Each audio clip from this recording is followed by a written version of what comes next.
Midday in Rio, midnight in Tokyo, breakfast in LA, tomorrow morning by the Tasman Sea, 5 o'clock in Paris and Zagreb, 6 o'clock in Moscow, and here is the planet's ultimate game. Welcome. Guys, we got a special one for you today. Obviously, the last year or so, you guys have started becoming familiar with a certain person on my platforms, whether it's Twitter, whether it's Instagram. And I also want to say to one guy who actually thought that I was actually faking my text messages with you. There was a guy who was like, why do you keep pretending that you're texting with someone else that doesn't exist? Just be yourself. Live in the flesh, live and direct. I want to welcome my dad to FTVL. I never thought I'd ever say that in my life. But guys, if you guys are interested in my content, if you like my thoughts, maybe you flat out dislike what I think about football, it's all to do with this guy. He taught me everything I know. So welcome to the channel.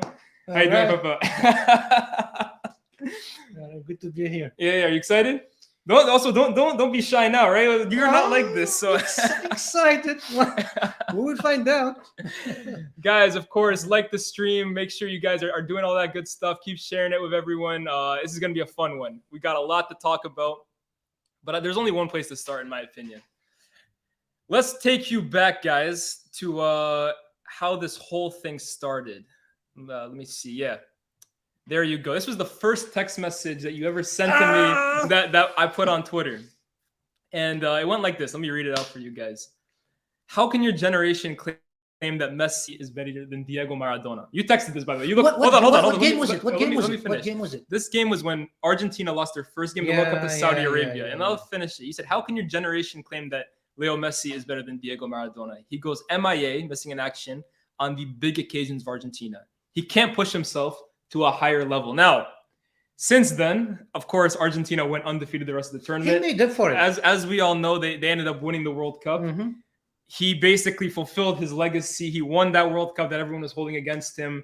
I want to ask you, not about Maradona yet, because we're going to touch on him, but you in particular.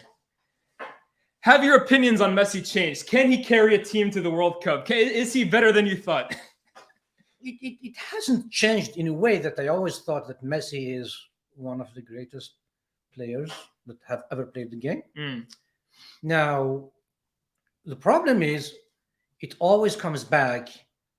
How good is he if you compare him to Messi? Let's forget about that. Because I always say this, right? Comparison is the thief of joy. Let's talk about one player. Today, or I guess from the day he probably turned 22 to maybe last year, I don't know if this year he is still, but it's to be debated. I would say he has been the best of the best. There is no one that you could put above him. There is no doubt about it. So if you forget what happened before him, let's forget. It never existed. Let's talk about his generation. Maradona never existed. Let's talk about his generation. Cruyff never existed. Pele never existed. Let's talk about his generation. Absolutely. I would say, for me, it's not even for debate. There is no one better than him since the day he came to the scene.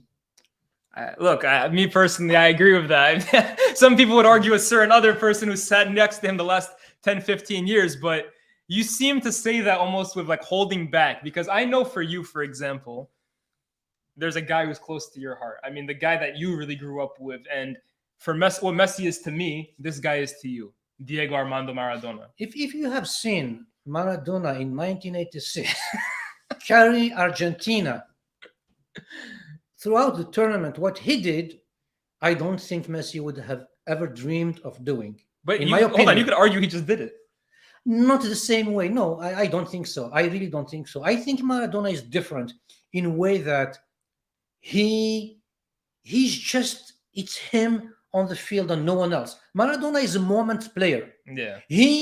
Maradona basically wanders around, he's not involved. I mean, most of the time you think, what is he doing? And then he gets the ball, everything happens, right?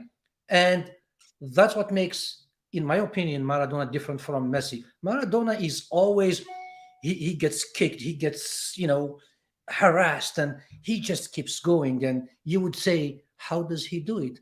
I don't think Messi gets kicked. Yeah, I would agree with that. Right? As much abuse, for example, as Maradona did when he was playing. Don't you think, though, right? I'm gonna play devil's advocate. I mean, not really, because I believe Messi is more so better than Maradona, of course. Maybe there's some bias for me and for you.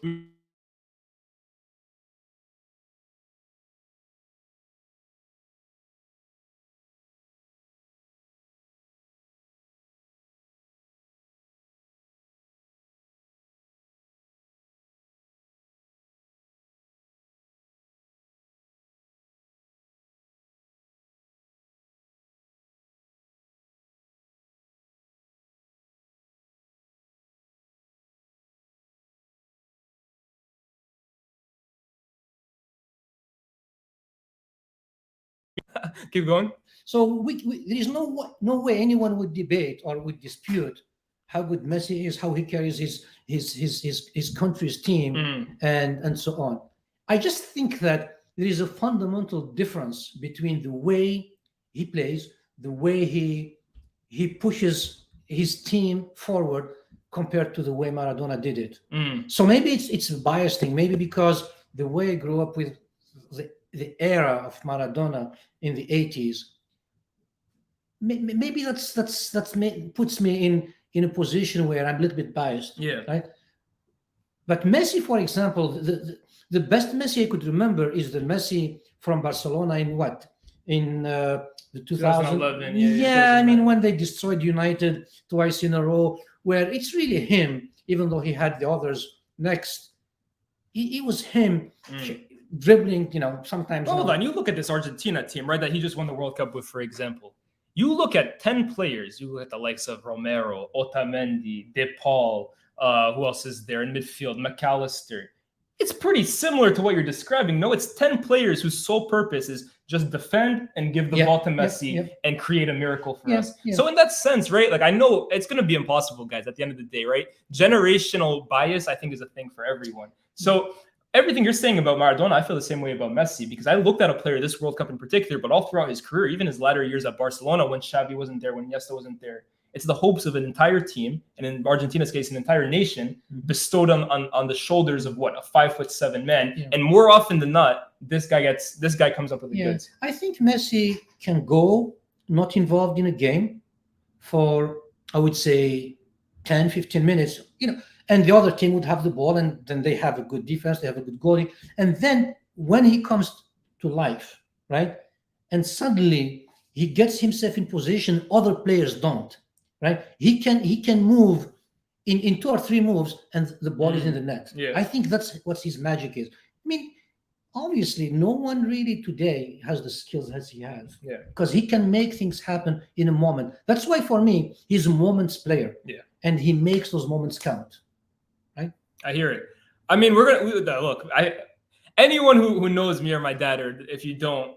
I think we've been having this conversation for years now, to be honest with you. And I think it always comes back down to you watch the one thing and I'm watching one thing in my very own eyes. And look, I didn't watch Maradona every single week. I didn't watch Cruyff every single week. So what I'm watching we didn't watch games every single week those days anyway. Well, I mean, I want to get back into that later. We didn't have this, forgive my language, this orgy of football that we have today. I mean, today is like we get a game every 2 days, every 3 days. Well, let me talk to you about that, right? Because that was actually the next thing I have kind of situated for us. Guys, if you guys are just coming in at the moment, make sure you leave a like, make sure you keep subscribing, all that good stuff. This is a once-in-a-lifetime episode.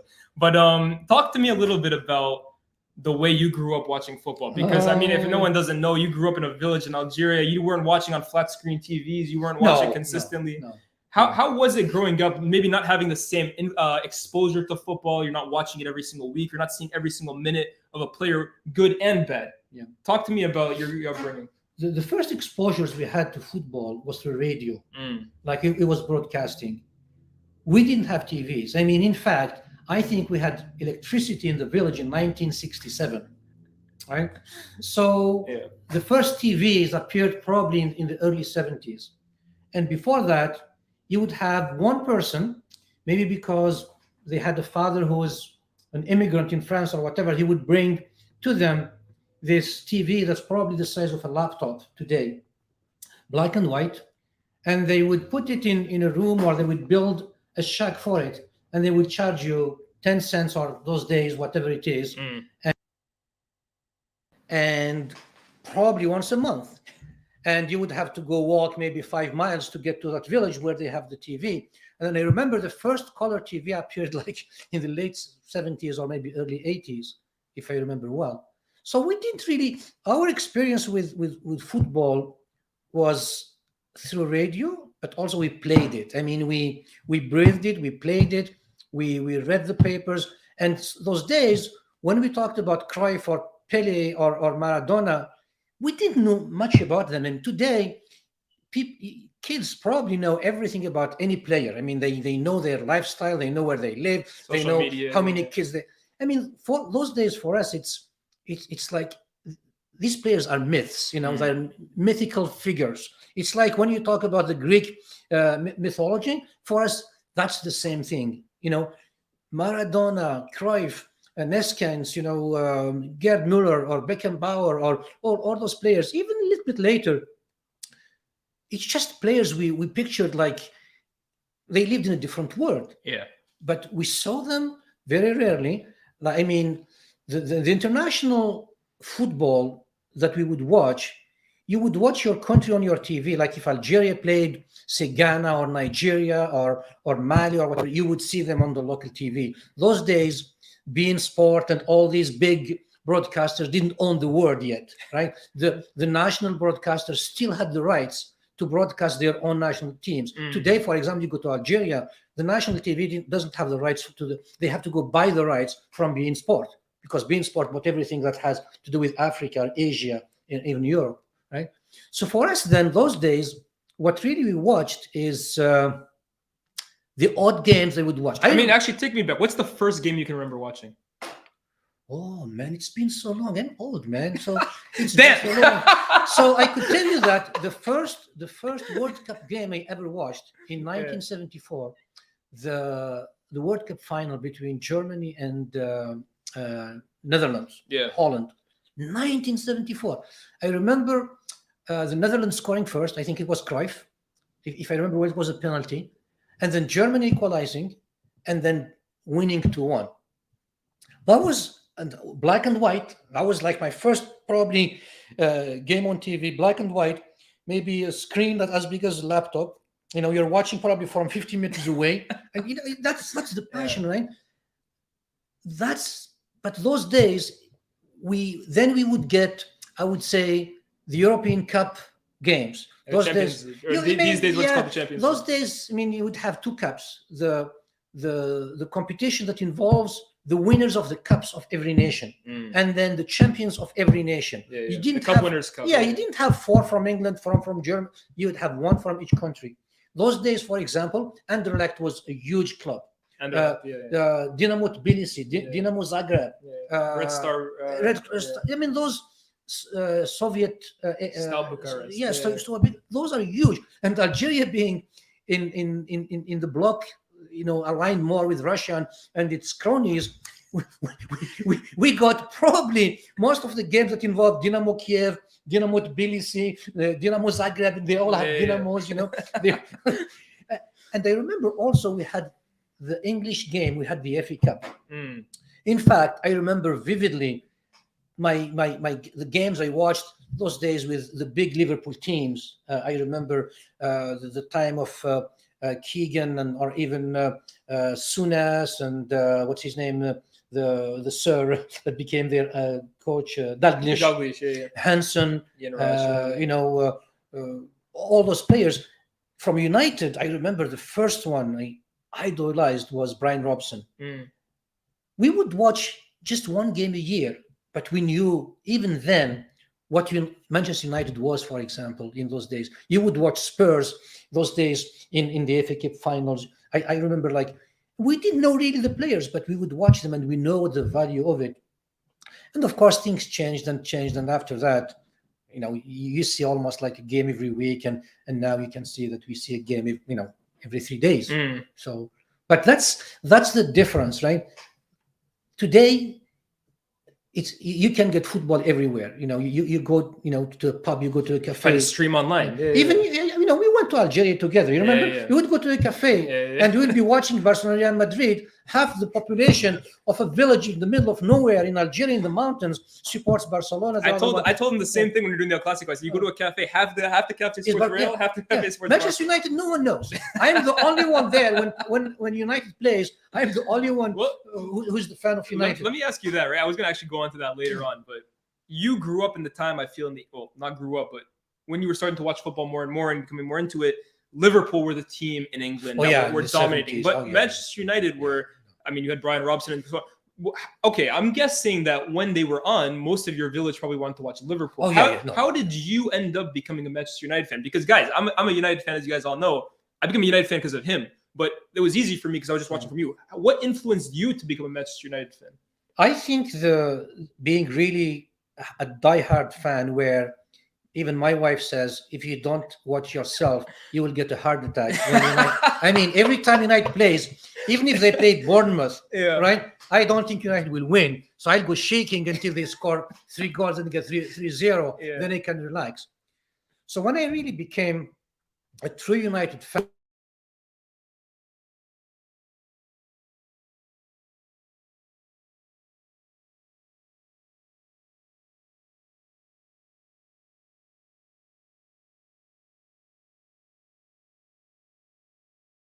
Go ahead. yeah, I think the thing I could remember the most is probably Cantona. I mean, I think Eric Cantona for me just changed my view of football. Today, even if people ask me, who is probably your best footballer ever? You would be surprised they won't tell you Messi or Ronaldo. I will tell you Eric Cantona. For me, that's a player who changed the club's fortunes. No matter what United fans say today, like we had Sir Alex Ferguson, and all his dynasties or whatever. But Cantona has actually, in my opinion, has been the one who has kind of started it all, right? Because you had, 6 kids. The class of 92, if you think about it, who was there? Of course, there was Cantona and there is some others. Like Bruce probably, I think, was at the end of his career. Pallister probably. And I don't know if Sparky was there or not. Mark Hughes. Maybe a little earlier. Maybe early. But he was the one who really, for me, started all. He was the one who made me fall in love with the English football, with Manchester United, and probably the worst day of my life is when he retired at 31. Or I think he was 31 when he retired. So, fair enough.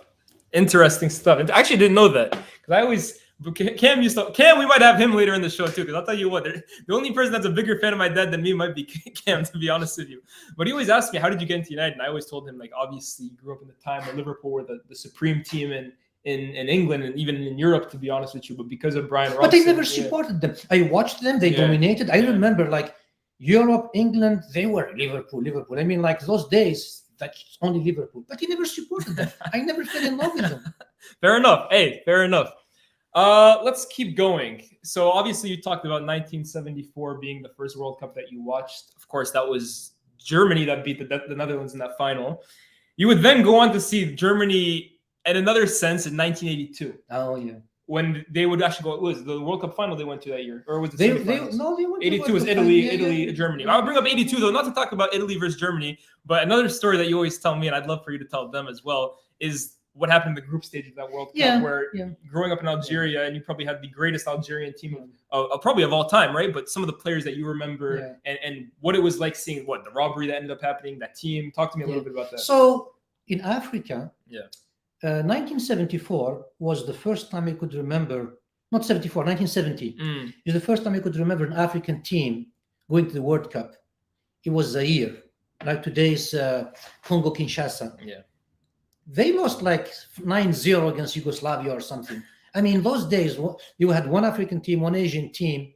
What is it? 4 or 5? I think 3 or 4 South American teams. And then you had the rest of it is Europe, right? It's kind of European-centric. And the Africans really, they went there and just being humiliated. Yeah, make up the numbers. Algeria never made it to the World Cup. Even though they had some really great players, and the football has always been, the only thing that people breathed. In the 80s, there was this young coach. His name was Khalef. He was 36 years old, and he was coaching both the national team and this club called GS Kabylie. Which is your team, right? Which is my team, my region's team, and, the team that I supported as a kid. And he was actually managing both teams. And he was dominating with GS Kabylie, the club competitions in Africa, winning everything, dominating the Algerian League and the Algerian Cup, at the same time giving Algeria the best era of its football in the 80s. They went, I think, every African competition, they went to either semi-final or the final. Right? By the way, Cam is in the comments saying, "My OG, I'm raising a glass at a restaurant right now for my guy." I can. But so you had then this thing.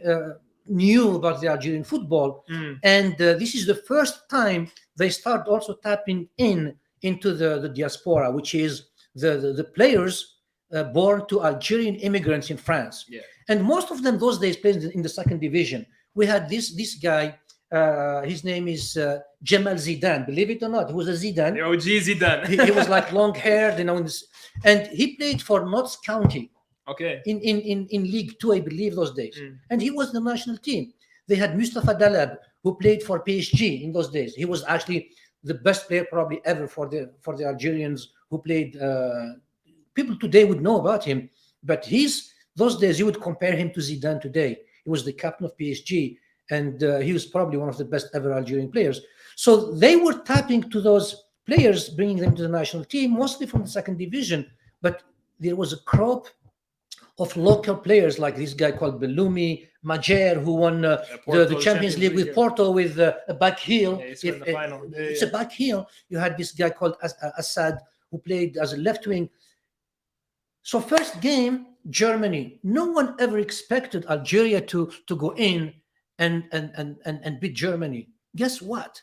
Germany scores first. Algeria comes in within, I think, 2 or 3 minutes, 2-1. And they played the best football ever. They go into the second game. They lose 2-0 to Austria. Okay, no one expected it. Third game, they go play Chile. 3-0 from the beginning.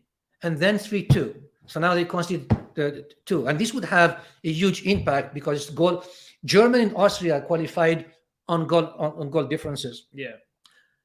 Those days, the third game and last game of group stages were not played at the same time. In fact, that's after that, because of the Austria-Germany game, that they changed the rules, and the group stages, last games, were all played at the same Even time. in the Champions League, it's because like that, this was a game of shame. So Austria and Germany went in for 90 minutes. They did not play. The game ended 0-0. They needed. I think Germany needed to win. They needed to win 1-0. Yeah, 1-0. So they gave the goal to Germany, and then they stopped playing. There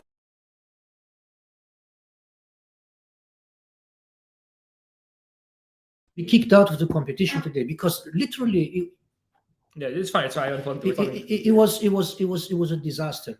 So then you have a team, Algeria, who won 2 games, who beat Germany. So you had Germany, Austria, and Algeria on all 2 wins, 1 loss. And then it went to goal difference. Germany and Austria went through. Germany went through and went on to play again against France. It's probably one of the best games ever. If you want to watch a classic from the past, if you are young, go watch Germany-France, 1982. France with who? Platini, Giresse, Tigana, Fernandez. Rijkaard, right? Battiston. And you had Germany with Rummenigge. You had Schilike. You had, what's the goalie those days? I can't remember his name. For Germany. Yeah. He's actually the one who injured quite badly a French player. And he didn't even get a red card. It's not Schumacher, is it? That's Schumacher. Schumacher. Excuse me. You can take it. You're good. my Your throat hurts. Yeah. Well, we'll continue. Do your thing. So we got some comments here as well. Yeah, is this when the goalie nearly killed the guy? Yeah, basically Yes. It was a Schumacher. Yeah. So basically, yeah, that's 1982. So anyway, Germany cheated its way through to the final. Yeah. And then guess what? Who is the other finalist? Italy. What's special about Italy? They're going to World Cup. Italian football. What is it about? It's the calcio. It's the defense. They had those days. They had Gentili. They had Dinosov in goal, right? They had Chiria. They had like these monstrous defenders who don't let anything through, and they go in. They tie games. They don't win much, and they go to the final. And those days they say Italy always, no matter what, manages to get to the final. So does Germany, really. I mean, between the two of them, right?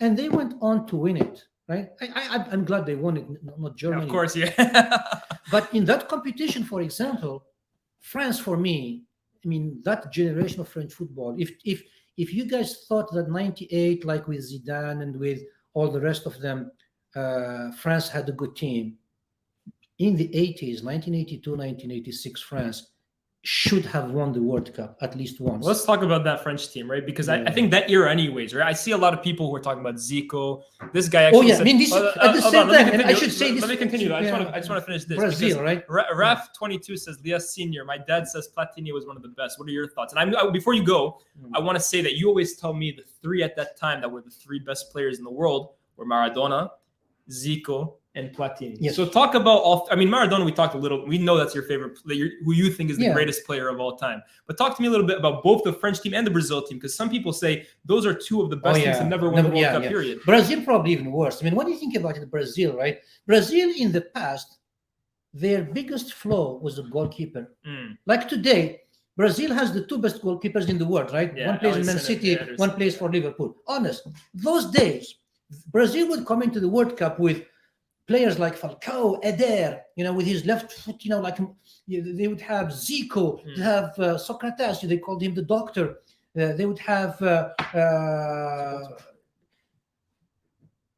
couldn't remember all their names, but they had like these monstrous players. They had a goalie that's barely would make it today in the second division of the European leagues. That's true. Yeah. But they had the most talented, the most technical, the most entertaining teams on the planet. I mean, in the 1980s, how Brazil did not win the World Cup is probably the biggest, for me, disaster of Brazilian football. Wow. Bigger than, how they went, I think, 20 years without winning the World Cup. Right now, they've gone 20 years. Yeah, I mean, right? But for me, those days probably were worse than today, because they had the players, they had the team to win it, and they didn't, right? I mean, just amazing. Talk about France. I mean, that midfield, forget about the rest of them, right? Forget about the rest of the team. Just that midfield of Fernandes as the holding midfielder, Tigana on the right, Gires, Platini, What do they call it? What was the name for those four? I couldn't remember. The Carré Magique, you told me, right? I couldn't remember. But anyway, I mean, they just were. I don't know if there would ever be another quatuor, if you want, or maybe you could talk about the Barcelona having Iniesta, what's his name, Busquets and Messi, right? Yeah. Different but on a national team level, I mean, Platini is a weird one, right? Yeah, tell me about Platini. Yeah. Platini is different because today you look at the number 10, he's totally different from Zico or Maradona. You could not compare them. Platini is a 9.5, right? And a 10.25 for me. Because, well, I mean, he scored more goals than anyone in the French national team. Yeah. You look at him when he was at Juventus. I mean, again, it's not. We can't talk about also. Yeah, we'll talk about that. Juventus we'll talk about later. Clubs We'll talk about of later. that era. I mean, amazing team, right? Then they didn't win much also. But Platini those days, I hated him. You hated him. I mean, at the same time, thought of him as one of the best genius of football. Because he was not like this flashy player like Maradona, but he is effective. I mean, he had the best passing ability on the planet. Even today, you will never find a player who can thread the ball through, right, to a player. I mean, we can talk about his understanding with his famous understanding with Boniek, this Polish player, in Juventus. I mean, the guy gets the ball, Boniek looks at him, takes off. The ball lands in front of his feet. Goal. I mean, that's as simple as that. Player has the ball. Player takes off. Goal. That's how good Platini was. The other thing is, if he gets a free kick near the 18-yard, chances is it's in. I don't think there is anyone in the history of football. Of course, Zico. I mean, like you could talk about even today. I mean, but he had this unique ability to put the ball through a wall into the net. So if you had to rank all three of them, Maradona, Zico, Platini, at the peak of their powers, how would you rank A, B, C? Maradona, Zico, Platini. You would say Zico as well was better than Platini? Oh, yeah. What was it about Zico for you? I don't know, man. He's Brazilian and he's...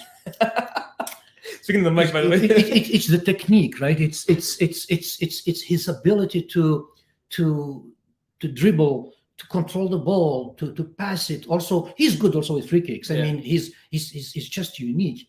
Again, Platini is not flashy. I mean, he's this thin, slender, almost like small guy. Like he's smart. I mean, he's one of the few footballers who became head of UFA. I mean, he could have also run FA. He could have become the president of France, but he's that smart. I mean, I put him and Beckenbauer as unique footballers in a way that probably they understand football better than anyone, because there are players who have the ability with their feet. Maradona, their feet do things. I mean, not Maradona, Robin, even Robin. I mean, right? You have players who, even Messi, right? They have this ability to, when the ball is between their feet, they can do whatever they want with it.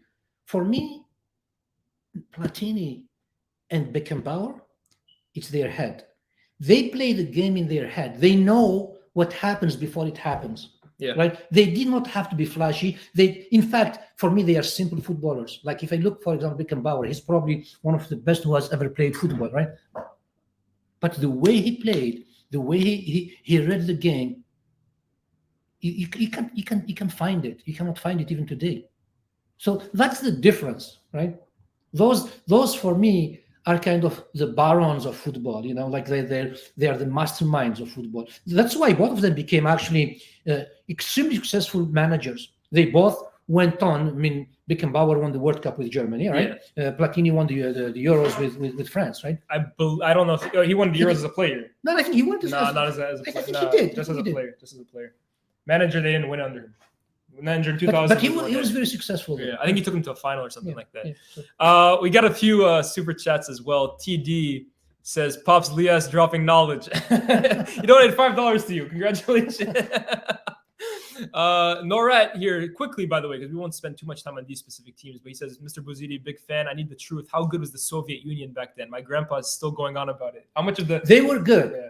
I'm telling you this, right? Because I grew up in Algeria, and because of that, we got to see the Soviet teams. I mean, the Soviet, it's not Russia, right? Because Dynamo Kiev is Ukraine, Dynamo Tbilisi is, what is it? Tbilisi is Georgia, right? Yeah. And they were the big teams, I don't think any of the Moscow teams, Spartak Moscow or whatever, they were not that good. The Yugoslav, those days from Yugoslavia, the Dynamo Belgrade was good. But I remember Dynamo Kiev. Do you guys know a player by the name of Blokhin? Oleg Blokhin is number 11. He was just out there among the best of the best in European football, right? And I think he may even have managed Ukraine for the last 10 years before. Yeah. I think that he managed the national team of Ukraine for a few years. But yes, they were good, and they were competing against the best of the best in Europe. Yes. Fair enough. That's your answer, I Nora. mean, those days, you even had like the Democratic Republic of Germany. Today, Germany is one country, right? If you guys probably are too young to remember that, before and until the 1980s, there were two Germanys. A remnant of the war, the big war, World War II, where Germany was split in two. One side, Democratic Republic with the Soviet bloc. The other one, it's called what is it called? The Federal Republic of Germany, or whatever they called it. Mostly, Berlin was split in two. But those days, even the Democratic Republic of Germany, DDR, had a good team. They could compete. Today. Yeah, not so much. Yeah. Okay, we're gonna go through a few more of these.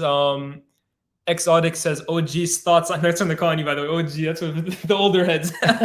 OG's thoughts on Calciopoli and Totonaro scandals. Those are like the scandals that happened in the Serie A of Juventus, and I think more recently with Juventus too. I guess what are your thoughts on like that era of Italy where Juventus were relegated and they ended up winning the World Cup? I mean, it was not a long time ago, though. Come on, Deschamps was with Juventus. I mean, in fact, he was the coach, so he went down and brought them up. So this is quite recent, to be honest with you, right? This is what in the late 90s, early 2000s. Yeah. So this is modern football, and scandal seems to always follow Juventus, right? If you think about the biggest cheaters on the planet, man. but if you think about it, in the old days, when you had, even before Zidane went there, as I said, the biggest team I remember Juventus having had is when you had, I believe, the goalie was Dinosov. You had this guy called Gentili. He was like Gentili, like is in English maybe gentle, in French maybe gentil. But but he was not a gentle guy. You had Chiria, who was an absolute maestro. He died, in fact, in an accident, I think, in the 2000s. You had Tardelli, a midfielder, man, what a player. You had Paolo Rossi up front. You had Boniek on the left. You had Platini in the center. I mean, Bettega, like these players, I mean, like they just, their names kind of invoke some football romanticism, When you think about Bettega, you think about, Platini and Gentili and Chiria, Paolo Rossi. I mean, that's how that team didn't win the European Cup every year is just amazing. In fact, they won, I think, one against Liverpool, and it was a disaster. We won't talk about it, but that's the only one they won. I think they may have lost the final before that. But that team, one of the best you can remember. Yeah. Definitely. Well, I mean, you talk a little bit about Boniek and you talk about Platini, and that kind of brings me to like the next topic that I wanted to talk about, and that's famous duos. So those are obviously a duo that kind of rings true to you. One that I really wanted to tie into was actually having to do with Ozil retiring as of late, because I know you weren't a huge fan of Ozil. I mean, I'm sure there's some good stuff you want to talk to him about. Because it's Arsenal anyway. No, but Talk United, man. Ozil was at Real Madrid, right, with Cristiano Ronaldo for 3 years, and they really struck up an iconic duo themselves. I mean, Ozil, I think he assisted Ronaldo 11 times in one season. They were terrific. I mean, Ronaldo, he even said that when Ozil left Real Madrid, he said, they just sold the one player that without even looking knows where I am all the time. So that's obviously a great duo on its own. What are some of the other duos? I mean, you just talked about Boniek, Platini. What are some of the other duos that you can kind of remember from the start of when you were watching to now, even today? Like, let me tell you my experience with football, right? I mean, experience with football, I think since I was born, I don't know what happened. I think when I met my wife, I told her that I have two passions, okay? One is football. The other one is a singer from where I grew up. You guys want to know what it is. But honest, right? Football was just part of things that is, it's part of my craziness, right? Even today, I mean, I think probably when I die, the ideal for me would be, to be buried at Old Trafford or something, But so I couldn't remember at an age where football was not the part of my life. I mean, but then my experience with football, especially outside of your own small place, right, where you grew up, Europe, South America, the World Cup, is through TV, right? I mean, for us, they want to know, by the way, who the singer is. Tell them. His name was Aitman Gillette. He's, too bad. I mean, he sings in Kabyle, and you guys don't. But look him up, guys. I'll drop it on Twitter later. Yeah, where I come from, he's like the equivalent of Bob Dylan, or maybe the Beatles or whatever. But that's another story. Okay. But let's come back to football, right? And then through TV, we didn't have TVs. We had radios. We listened to radio, but you didn't have really the World Cup on radio. And we knew the names. I mean, I could talk to you about Teofilio Cubillas. Do you guys know who is Teofilio Cubillas? He's from Peru, number 10, one of the best number 10s ever. This is the same era as Pelé, right? So talk to South Americans, talk to Peruvians, tell them about Teofilio Cubillas. Someone knows who he is. He says, No, I mean, seriously, right? Yeah. These guys were like the gods of football. I mean, in 1978, Mario Kempes, before Maradona, right? So these people, Neskens and Cruyff, we idolized them through the very little we saw of them. Today, we see so much of Messi that one day he's God, the next day he's a villain, because we see him a game or 5 games where we see every flaw, we see every. That's too much. I remember, like even Manchester United, right? I would watch David Beckham and Giggs, right? One game, man, there is no one better than Giggsy and Beckham. The next game, how the hell can they even get to the team? Because we see too much of them. We there's so much to criticize. Even today, right? Bruno Fernandes. I mean, he is the what are go ahead your thoughts about Bruno? The epitome of you could have 5 thoughts on the guy in 5 games. I still believe that without him, United is not United today. But at the same time, you go through games where he loses 90% of the ball, but then he gets one or two, Rashi, goal, right?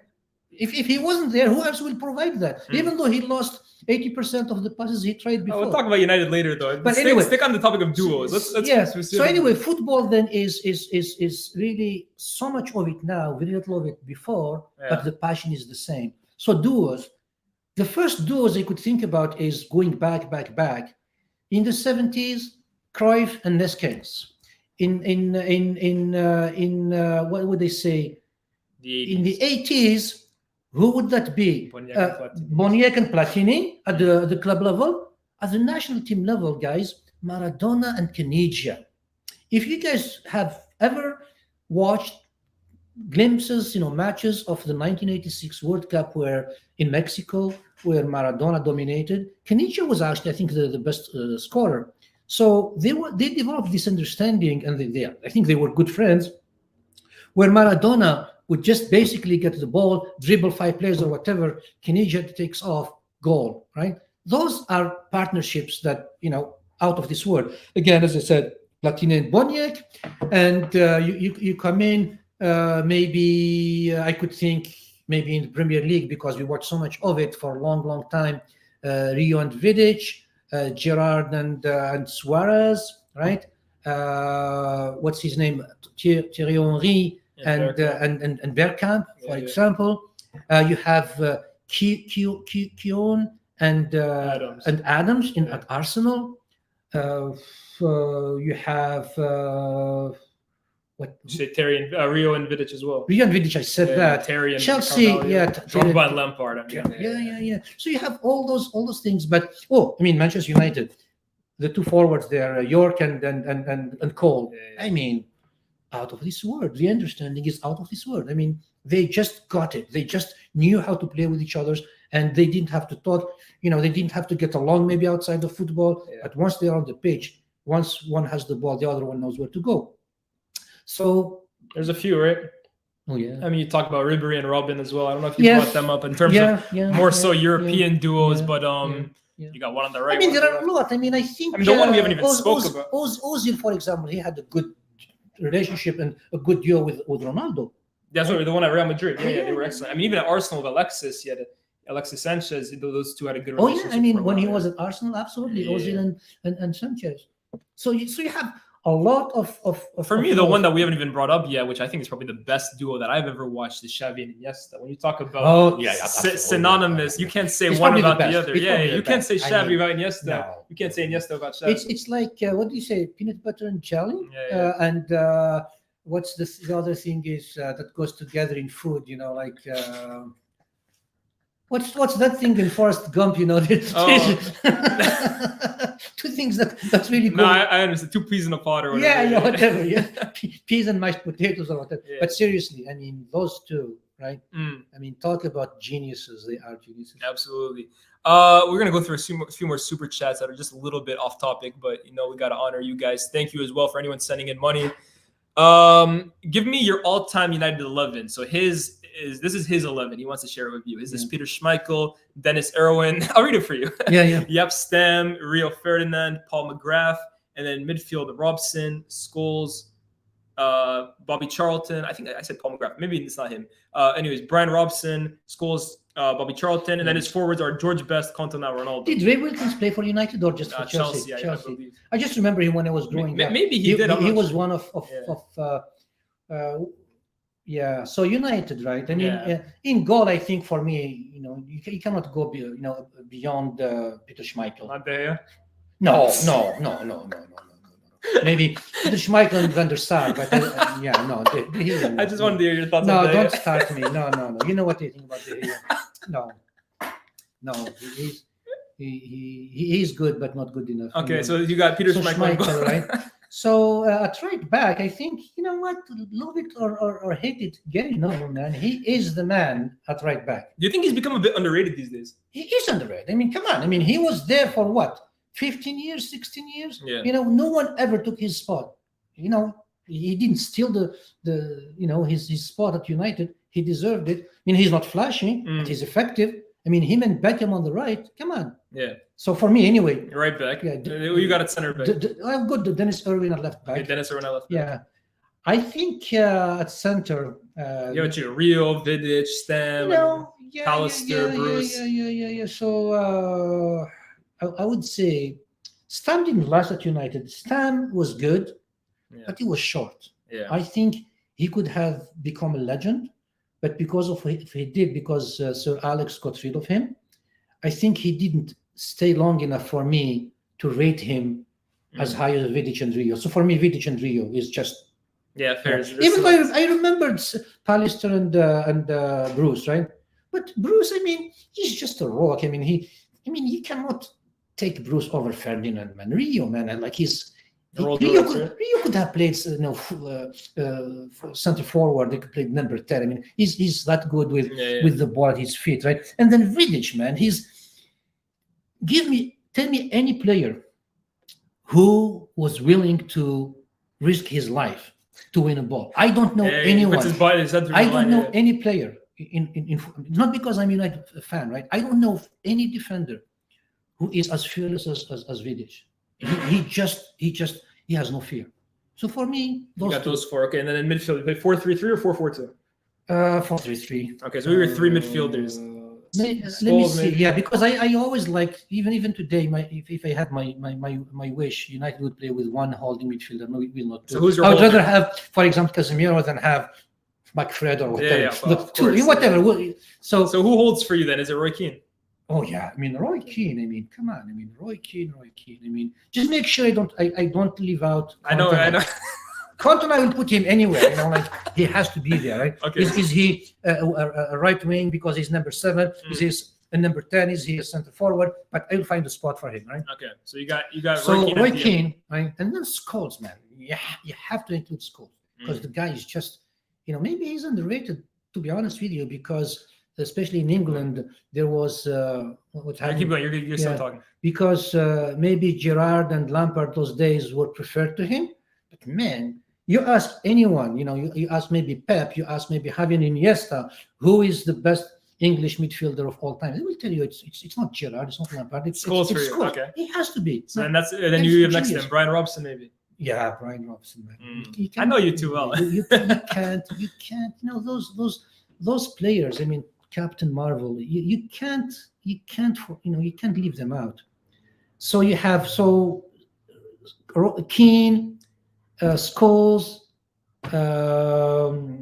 You have Robson, and then your front three. One of them is Eric Cantona. Cantona, Wayne Rooney, man. Wayne Rooney. Come on. I mean, you know what's funny though with you, right? I'm gonna tell on you a little bit because I remember your last few years of Wayne Rooney. The last few years. No. But I remember Rooney when he was out his bet. It seemed like you always got frustrated with him because you thought that he could be doing more. But you know me though. I mean, like I'm critical of everyone. I mean, when I watch United, no one is good enough until they win. Yeah. So Rooney is in your. I think that's the passion. That's why I said to you even when I was talking about Beckham and Giggs, right?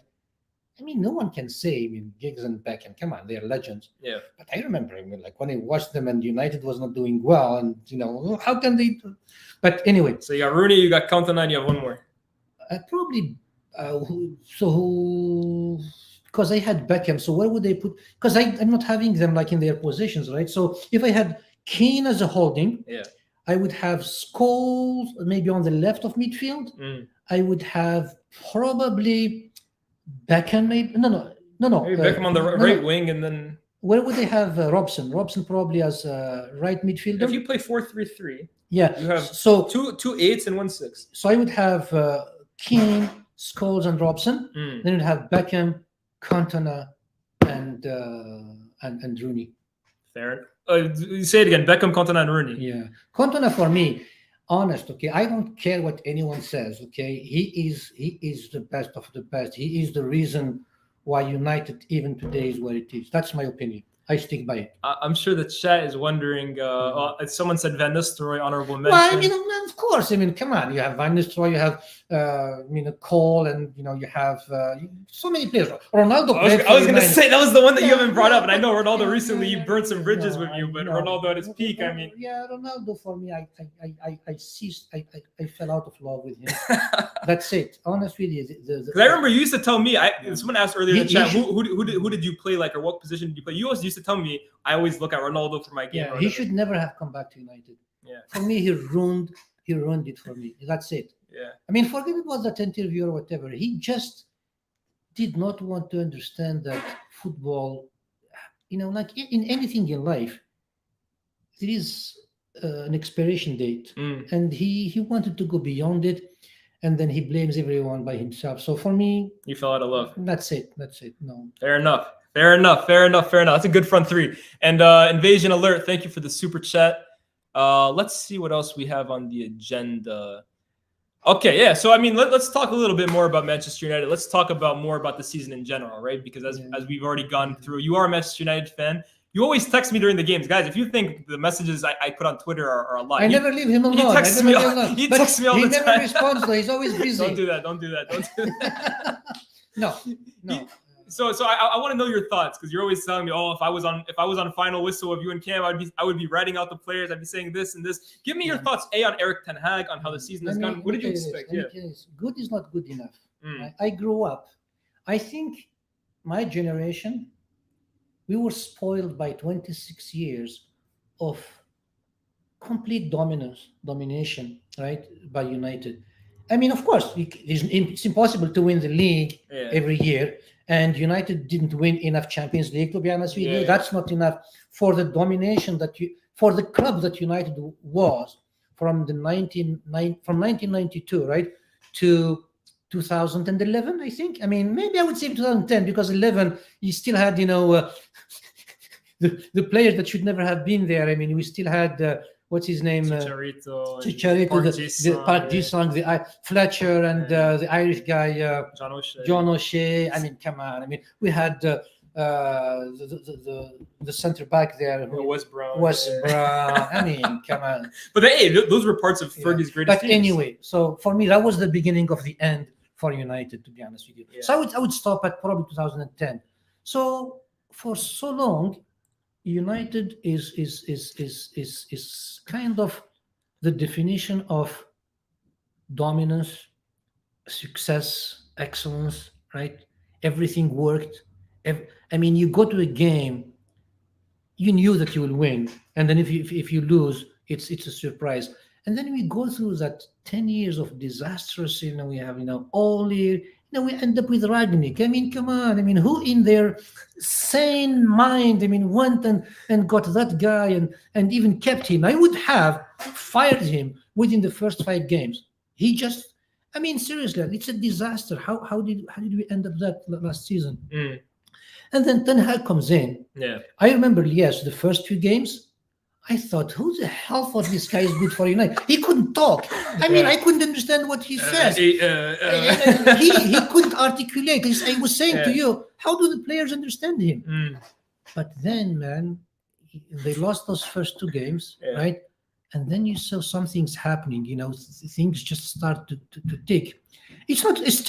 Honestly, it's not there yet, right? I mean, United still, especially lately, right? You still don't dominate, still kind of let teams like Southampton and Leeds and Crystal Palace, right, dictate the game to us and come to Old Trafford and get a tie, 0-0 or a 1-1, or even scoreless. That game against Southampton, come on, what a disaster, right? Yeah. Southampton, they will go down, right? So, but when you think about it, Ten Hag is making champagne with regular grapes, to be honest with you. Right? That's good. I like that. I'm gonna have to take that part.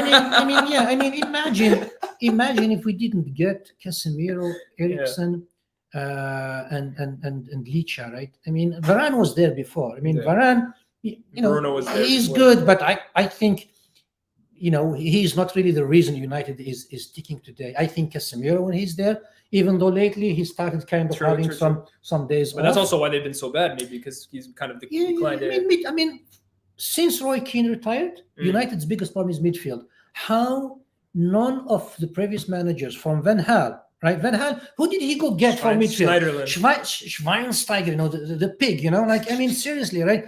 I mean, he was done at Bayern. Yeah. Why would Bayern let him go? I mean, seriously, right?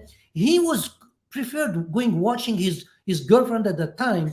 I don't know if he married her or not, to play tennis than be at United, right? I mean, seriously, that's what kind of a disaster. We got Morgan Schneiderlin. Who thought that guy is United, material, right?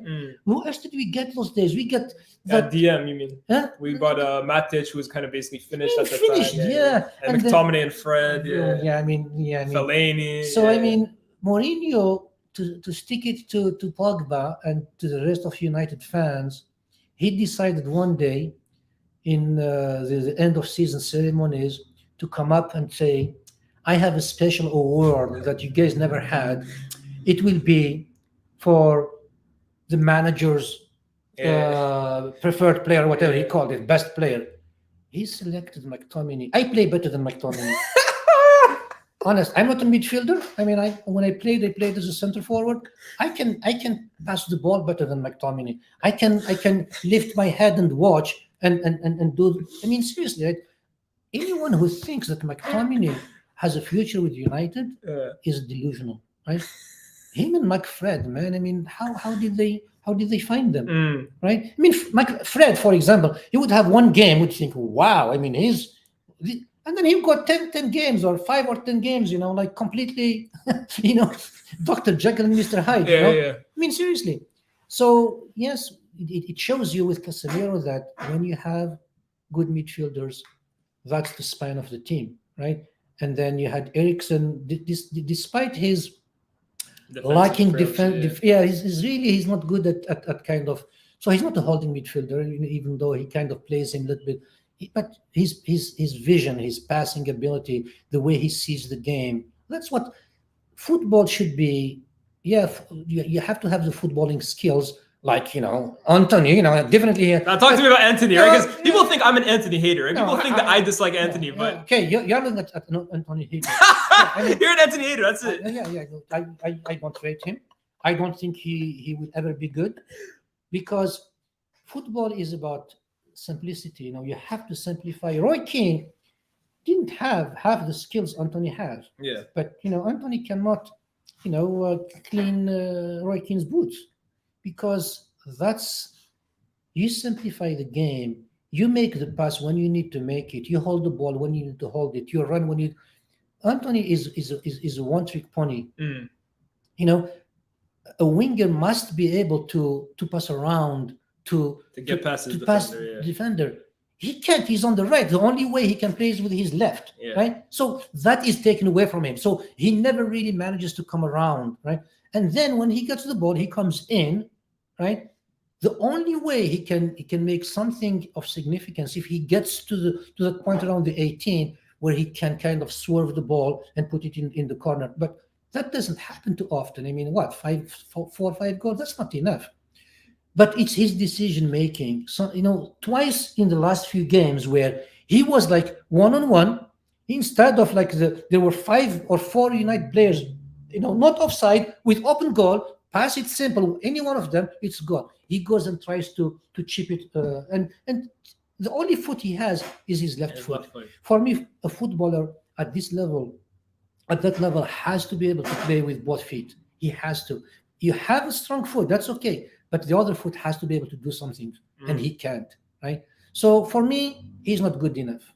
Honest. Fair enough. So I stand to be corrected. I mean, someone that we often go back and forth about. This is a player that me and you do not agree with often.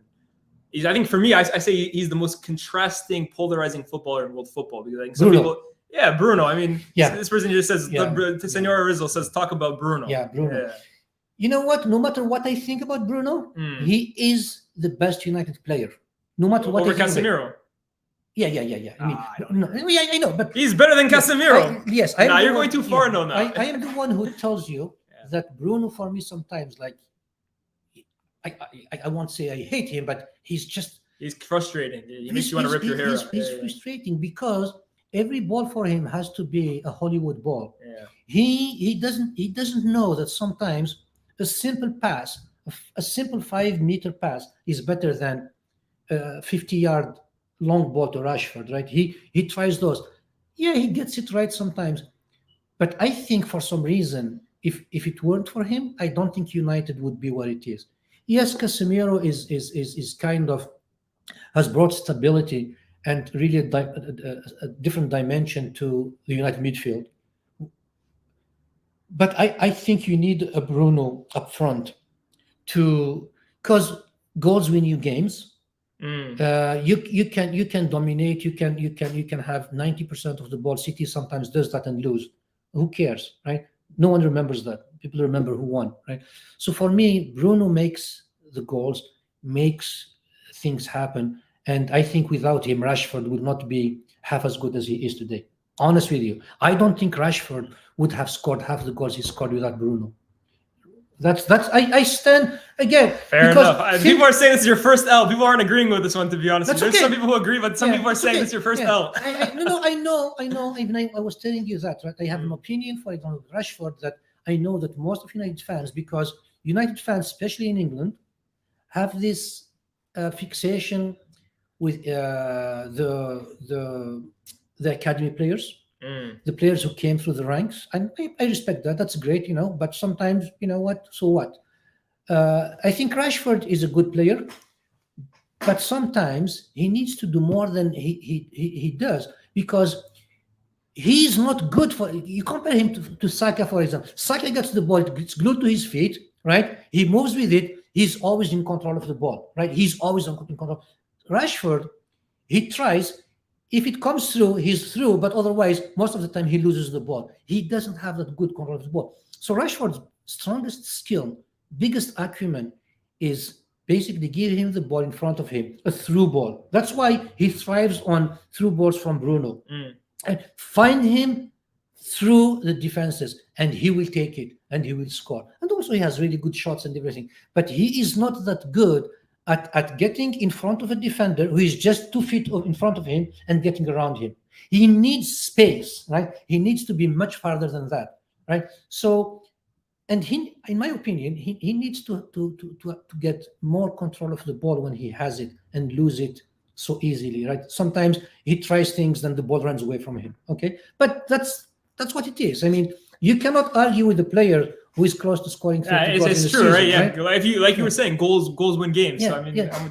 So do I have to believe that Rashford is a world-class player? No, I don't. I mean, I die for United. You think Bruno is world class? No, but he's a good player. So Bruno is United's best player, and he's not world class. Well, what is best player, right? Not best because for me, best player is he makes things happen. Right? Of course, right? He makes But things happen. look, I would argue Casemiro is better than him. I would argue Lisandro Martinez is better at his role than. But they're defenders, right? Lisandro course, but they're Martinez players, does man. make the goals. That's what I'm telling you, right? But he keeps them out. Yeah. So who else? I mean, if you take today Rashford and Bruno from the team, United has no goals.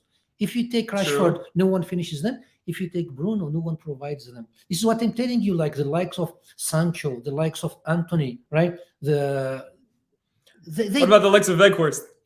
Yeah, don't stop me there. I mean, I told you this, right? I would give $1 million to Ten Hag if he comes out and explain to us why he has started Weghorst for 17 games in a row, and why he thinks that he's a must starter for United. What he just needs to explain to us, what does he see that we don't see? Because I don't. I mean, he said, I know he says that he presses. He's a hard worker. He occupies spaces that allows others to thrive and get in position. I don't see it, because all he does is kind of, like a fly. The problem with him is he never gets in position. When he's in position, he's always a foot behind. Yeah. Right? His anticipation is not good. I hear you. If a forward who scores 2 goals in a season, or whatever, half a season, and he starts every game, I mean, is that guy better than Sancho? I mean, I know Sancho is having problems. I know Sancho could have like a hide and seek kind of performances sometimes, right? But as a player, man, he gives Sancho 17-game run in, right? I bet you he would have scored 10 goals. Or more than at least. When did Sancho have 17 games in a row as a starter? Never. No, he didn't. That's Never, fair. right? He's a better player. I know that Sancho has underachieved. He has not delivered. Honestly, But objectively, he's a better footballer than what we I hear what you're saying. got from Dortmund didn't show up at United. But maybe the coaches also didn't help him, right? So for me, for example, Ten Hag persists with Weghorst and Antony, right? Are those two players better than Sancho? I have to be convinced, right? So, and this Weghorst guy, I mean, either he plays him as a center forward or as a number 10. Is he number 10? I mean, what does he do? I mean, he's like a spaghetti, right? I mean, seriously, he runs and then he's almost like ready to flop, like in spaghetti, he never stays straight, So, they want to hear your last thought on United, right? Well, first of all, where do you see United finishing this year, both in the league and in the competition? United has already achieved more than you guys and me have anticipated. When we came out of last season after the disaster Ragnick experiment, I mean, what a disaster. If you tell me that you guys would not have given anything to get almost, I would say we are sure to get in top 4. You think United will finish fourth? Yeah, top 4, I mean, come on, we are better than Spurs, we are better than Newcastle, we are better than Liverpool, we are better than Chelsea. Right? I mean, seriously, right? I agree. Anyone that says because we lost 7-0 to no, I mean, in the last 23 games, 22 games, we lost 2. If we did, we maybe tied 3 or 4. We won all our games. So there is consistency. There is the team is hard to beat, right? So for me, if someone told you that you most likely will make top 4, 3 or 4, you already have won a cup. I think we probably have. I was going to say, do you think they'll win the FA Cup and the Europa League? Get there. I think we have a better chance than anyone out there to win the Europa League. I think Valencia, is a shoe-in. Or Sevilla. I mean, Sevilla is. I think is a disaster. I mean, they just sacked their manager. They are, at the bottom of the Spanish league, and I think United is in the semi-final, right? And Ten Hag knows how to win games. I mean, this team is almost like a cup team, right?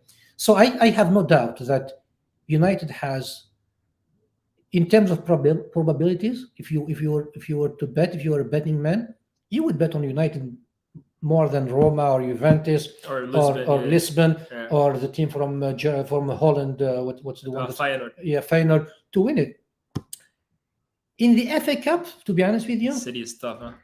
Yeah, Brighton is tough too. I'm not worried about Brighton. I think we have this complex with City. Honest, for the last 10 years, United has developed an inferiority complex towards City and Liverpool. We go into Arsenal, to Spurs, to Chelsea, we bully them. Even with Arsenal, they won 3-2 at Arsenal. Right? We should never have lost that game. Honest with you, we shouldn't, right? Because they may have, Arsenal is a better team this year. They play better football. But football is not only about passing and being flashy. Football is being solid. We have a much solid defense and midfield, in my opinion, than they have. They have an extraordinarily sophisticated, skilled forward line. I mean, Odegaard for me is the best player of the league this year. Saka is probably the best winger in the world for me right now. Wow. Okay. Fair enough. I hate to say it. I don't like Arsenal, but he is. Martinelli, I never thought I would say this, but he is a top winger. I'm not going to say he's better than Rashford, but he's playing with players who are making him really good. If he played with a different team, I don't think he would be as good. But he's playing with Odegaard, with Saka, with even Xhaka, the Swiss guy, right? And then even in Ketia, right? So that, and Partey, of course. So they have this really, Odegaard for me is, if United had an Odegaard, I think, the guy is just, he glides, right? He glides with the ball. Him and Saka has this telepathic understanding. So anyway, even then, we could have beaten them. We should not have lost that game. But when it comes to City and Liverpool, every time we played them for the last number of years, 4, 5, 6, 7 goals. Even that game, we lost 6-2, right? For some reason, it's just too easy for them. It's almost like United ceased to be United when it comes to. So that's why, for the FA Cup, I think we'll make the final. I think we'll beat Brighton. But you think City will beat us? I think so. I really That'd be a good season, though, right? Fourth. No, the Europa League, the Carabao Cup. What I started saying is, Yeah. if anyone told us as United fans at the beginning of the season, especially the way it started with Brentford and Brighton, right, that we will be where we are today, because fans also, we get delusional. I mean, I'm worse than anyone. The moment we start winning, we thought we'll win the league this year. You know, remember we're watching. You know, I wish Arsenal loses and City loses and this, because and then we go lose. You know? Yeah. So I don't think we are there yet. I think we need a different midfielder. I mean, to play next to Casemiro, or when Casemiro is not there. Yeah. You know, I mean, Need a striker as well. Yeah. I mean, center forward is a must. Necessity. I think a right back. Again, the one I want to talk about that you guys love, United fans, Dalot. Right? You, even yourself, you tell me Dalot. I said he's improved. No, I improved. I improved too. You know, you improved too. But he's not a United material, man. I mean, he's not. Yeah. You know, I mean, even as a defender, Wan-Bissaka had a bad season last year, but he's better than him as a defender. And Dalot, to be honest with you, he's not there. I mean, he will never be. He is not. Okay, so United need a better right back. Needs a really much better midfielder than Sabitzer, McTominay, and Fred, because those three. I mean, Sabitzer guy. I mean, come on. I mean, go back, please, to Austria. I mean, seriously. I mean, I know that people, I mean, have soft spots for these players who claim they love United. Of course, I mean, if you give me a chance to play for United, of course I will tell you I love you guys. And, you know, that's what, I mean, Weghorst, he comes now and says he's having the best time of his life. Of course you are. Yeah. You know, you played for Burnley, and you played in Turkey, and suddenly you start for Manchester United. I mean, come on. Let's move on. My last question about you for United. Who would you say are your dream 3 signings for United this summer? You talked about a striker. Let's say striker, central midfielder, and I don't know. Yeah. I have no idea. Right back or center back. If you could sign 3 players this summer, guaranteed, realistic. I think I would have said Kane. Right, I would have, but over Osimhen. Yeah, over Osimhen. Because if for short-termism, you know, for short-term gains, I think if you are looking just to really have a center forward who is out of this world and get you to the next step, just for the next 2 years. He's guaranteed goals. It's Kane. I mean, he's the best center forward out there. But if you are looking long term, right, I think you cannot look beyond Osimhen. But the problem with a player like Osimhen, we have had so many players who had like fantastic, outstanding seasons in these leagues, like whether it's Holland or Italy or Germany, right? And then they come into the Premier League, for some reason it doesn't work out for them. So at least Kane, you know what? You will never question him. Let me throw you a third name. Huh? What about Evan Ferguson? Come on, he's young. I mean, if get him, but come on, not as the next. Come on, I mean, this is for me what United should do. Get both him and Kane, right? And then let Ferguson be his deputy or whatever. I mean, come on, Ferguson. He didn't know he would start for Brighton. I mean, deserved it. Yeah, but this is what happened to Rooney at Everton. Right? He was 18 and Ferguson. What I'm saying is, I mean, he's not there yet. Come on, I mean. He could be a one season wonder. I hear you. But he has potential. Especially he came out and, you know, no one forced him out and says, "I support United supporters. We want you. We love you. Come on in." But I don't think United need him for next season. If United's aim is to win the league or maybe the Champions League, well, I mean, challenge. This word challenge. Come on. If you are challenging, means you want to win it. Right? Of course. I mean, come on. If we want to go and not be bullied by City and not be worried, you know, scared by City as we have been, you need a Kane for the next 2 years. So that's one player then, okay. Yeah, and then in midfield, right? I mean, who do I know? I mean, like we all know about De Jong, but the guy doesn't want to come to United. He said he wants to retire at Barca. Yeah, so we don't want you. Fair enough. We don't want you. Don't be desperate. I like Rice. I do. I mean, I like those kind of players who is not fancy, right? I mean, I always told you, I like players who simplify the game, and yet he can carry the ball. If he can do what he's doing at West Ham, where there's nobody around him, and he's the only one, right? Yeah. If he can do that, he comes to United. He plays with Casemiro. Yeah. Right. He plays with. Do you think there's enough like going forward though with Rice and Casemiro? Like I personally think United needs someone who's very high volume in passing. He passes forward a lot. He touches the ball. We need someone who carries the ball. Yes, we don't have anyone who carries the ball. True. I think Casemiro is that. Eriksen is that. Eriksen and Casemiro have that vision, passing, and ability, and find the players. none of them really can carry the ball as De Jong and for me and Rice are those players. So we need that, right? You need one of those. So if you ask me, right, dream players, I mean, those are expensive. I mean, who says that they want to come to United? And then one last player. I think a right back. A right back. I still think that Sancho will come good for United. I really do. I really do. I think he needs to be given a run of games. You cannot expect. Rashford had lousy time for so long, but they kept playing him. Look at now, right? You talk to me. Last 2 years, Rashford, was he good? No. This year he's good because he has been playing, right? So give Sancho. He needs confidence. Players need confidence. Give him the time to actually get back to his best. Don't play him. Sometimes you start him and you take him out. Sometimes you don't start him, get him for 20 minutes. What can a player do in 20 minutes? That's true. What can a player do in 20 minutes? You don't treat him like a Garnacho. Garnacho is an 18-year-old. Garnacho has time. Sancho is now, 22, 23? Yeah. He needs to come into the fold. And if you give Vegas and Antony the time you are giving them, why not Sancho, right? But who now, I think right back is for me. And right back is tough because who's really out there? Who's out there? You need to go find someone. And personally, I think the problem with us today, there is so much football. The Premier League is overtaking. We don't have so much time to watch the other leagues. The only time I watch, let's say... That's why I'm here, though, 8 p.m. in Europe. That's why I created this show. Yeah. I mean, seriously, right? The only time I watch, let's say, a game in Spain is if Real Madrid and Barcelona play. Yeah. In Italy, never. But sometimes if, there is no Premier... I would rather watch Bournemouth play Southampton than watch Real Madrid play Betis or Napoli play Sampdoria or whatever. That's what it is.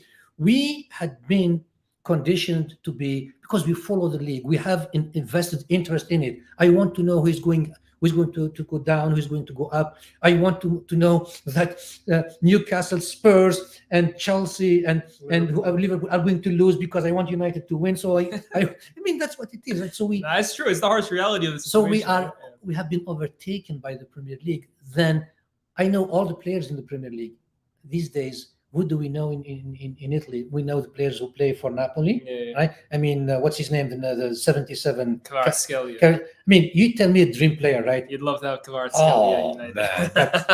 But would you? I mean, seriously. De Laurentiis will charge you 200 million. Who is the fan or who is the club who wouldn't want him? Yeah, I hear you. Are you kind of happy then when you see the Champions League this year and there's only there's two English teams, I suppose, but you look at one side of the bracket, you're going to have a team like Napoli or Benfica. I would love Napoli to win it. I really think this season, I love the way they play. I think they are really, really good. I don't want City to win it. I mean, I hate City, you know that. I mean, for me, they are a plastic club. Yeah. But you like Real? I mean, Real is the past because Stop. You told me the other day Real is the team you watch the second most after United. Yeah, because of the past. Absolutely. I mean, today in the Champions League, I want Real Madrid to win it. That's what I'm saying. Oh, you said Napoli. So Real, Napoli because of the way they play, because I think they have such a great team. But you'll be supporting They Real. deserve it. But just from... Why do I want United to... I want United to win whether they play well or bad, whether they have the best players or not, because I support United. I want Napoli to win because I think they are one of the best teams this year. I want Real Madrid to win because United is not there, because I would rather have them win than City or any other English team, right? I mean, seriously. I mean, the other teams, I mean, who are they? I mean, seriously. Milan, Bayern, I never had a soft spot for Milan, Bayern. Inter. Yeah, I mean, those are there by mistake. I mean, you reckon? Benfica, Benfica are good. Come on, Benfica. But Benfica topped the group of PSG. I know, yes, but we don't think of Benfica today. Maybe because we haven't been watching. You're perfectly good. That's why I'm telling you, because maybe we have been watching the Premier League so much because we don't know much about the other leagues. That's the problem. Yeah, we don't have time for the others. I mean, honestly, if you ask me today, who are the players in Benfica, I would say I don't know. Mario, the guy from Portugal, see, Ramos, the striker. Remember Joe Mario? I mean, he's a joke, right? I mean, he's a Joe Mario. He's been really good this year. But, the striker that played instead of Ronaldo in the Euros, Gonzalo Ramos. But for me, he's not a good player. I mean, he's not a good player. If you ask me, I think you need to watch. I think you need to watch more. Is he my dream signing for United? Maybe he should. Yeah. But, anyways, we'll go into some of your comments as well, guys, because we've been going for around an hour and a half. We'll go 20, 30 minutes to some of your questions. This guy super chat from Luca Marinsek says set up a YouTube challenge for OG or YouTube channel for OG. His knowledge is impeccable. Greetings from Slovenia. Greetings to you, Luca. Thank you. This is Faisal. So Faisal is someone I do SDS with. Okay. He's my friend. He's a Real Madrid fan. He's a bit like you, very animated. He's very passionate about when he talks about football. Yeah. He's a Real Madrid fan. He really dislikes Carlo Ancelotti. Oh yeah, He I'm your wa- friend. I don't like him either. I mean, come on. Look what he's doing with Real Madrid. I mean, he's turning them into. And honest with you, that team should be doing much better than the way they have. So you're not a fan. Yeah, no, Carlo. I mean, he is too pragmatic, right? I mean, anyone who tells you that Real Madrid today, this season, is a good watch is lying to you, right? Honest with you, today, I think the philosophy for Carlo: take the ball, find Vinicius. Hopefully, he will do some magic. Hopefully, he will get through. He will dribble everyone. Hopefully, he will score himself or find Benzema. Yeah, and he asked you as well about Benzema. Well, for me, Benzema is kind of at the dawn of his career. I mean, like that game against Barcelona, the last game, I felt sorry for him. I think he got a 0 out of 10 rating, to be honest. You didn't rate him. Yeah, he's a good player. He has served Real Madrid well. But what is he, 33, 34? Yeah. So I think Real Madrid needs to go Look for a new number 9. Yeah, maybe Osimhen for them. Maybe, you know what? Alan, maybe. Yeah, but I think Vinicius. What's his name? The Uruguayan kid, Valverde, Rodrigo. I like Rodrigo, and this is another thing about Ancelotti. Right?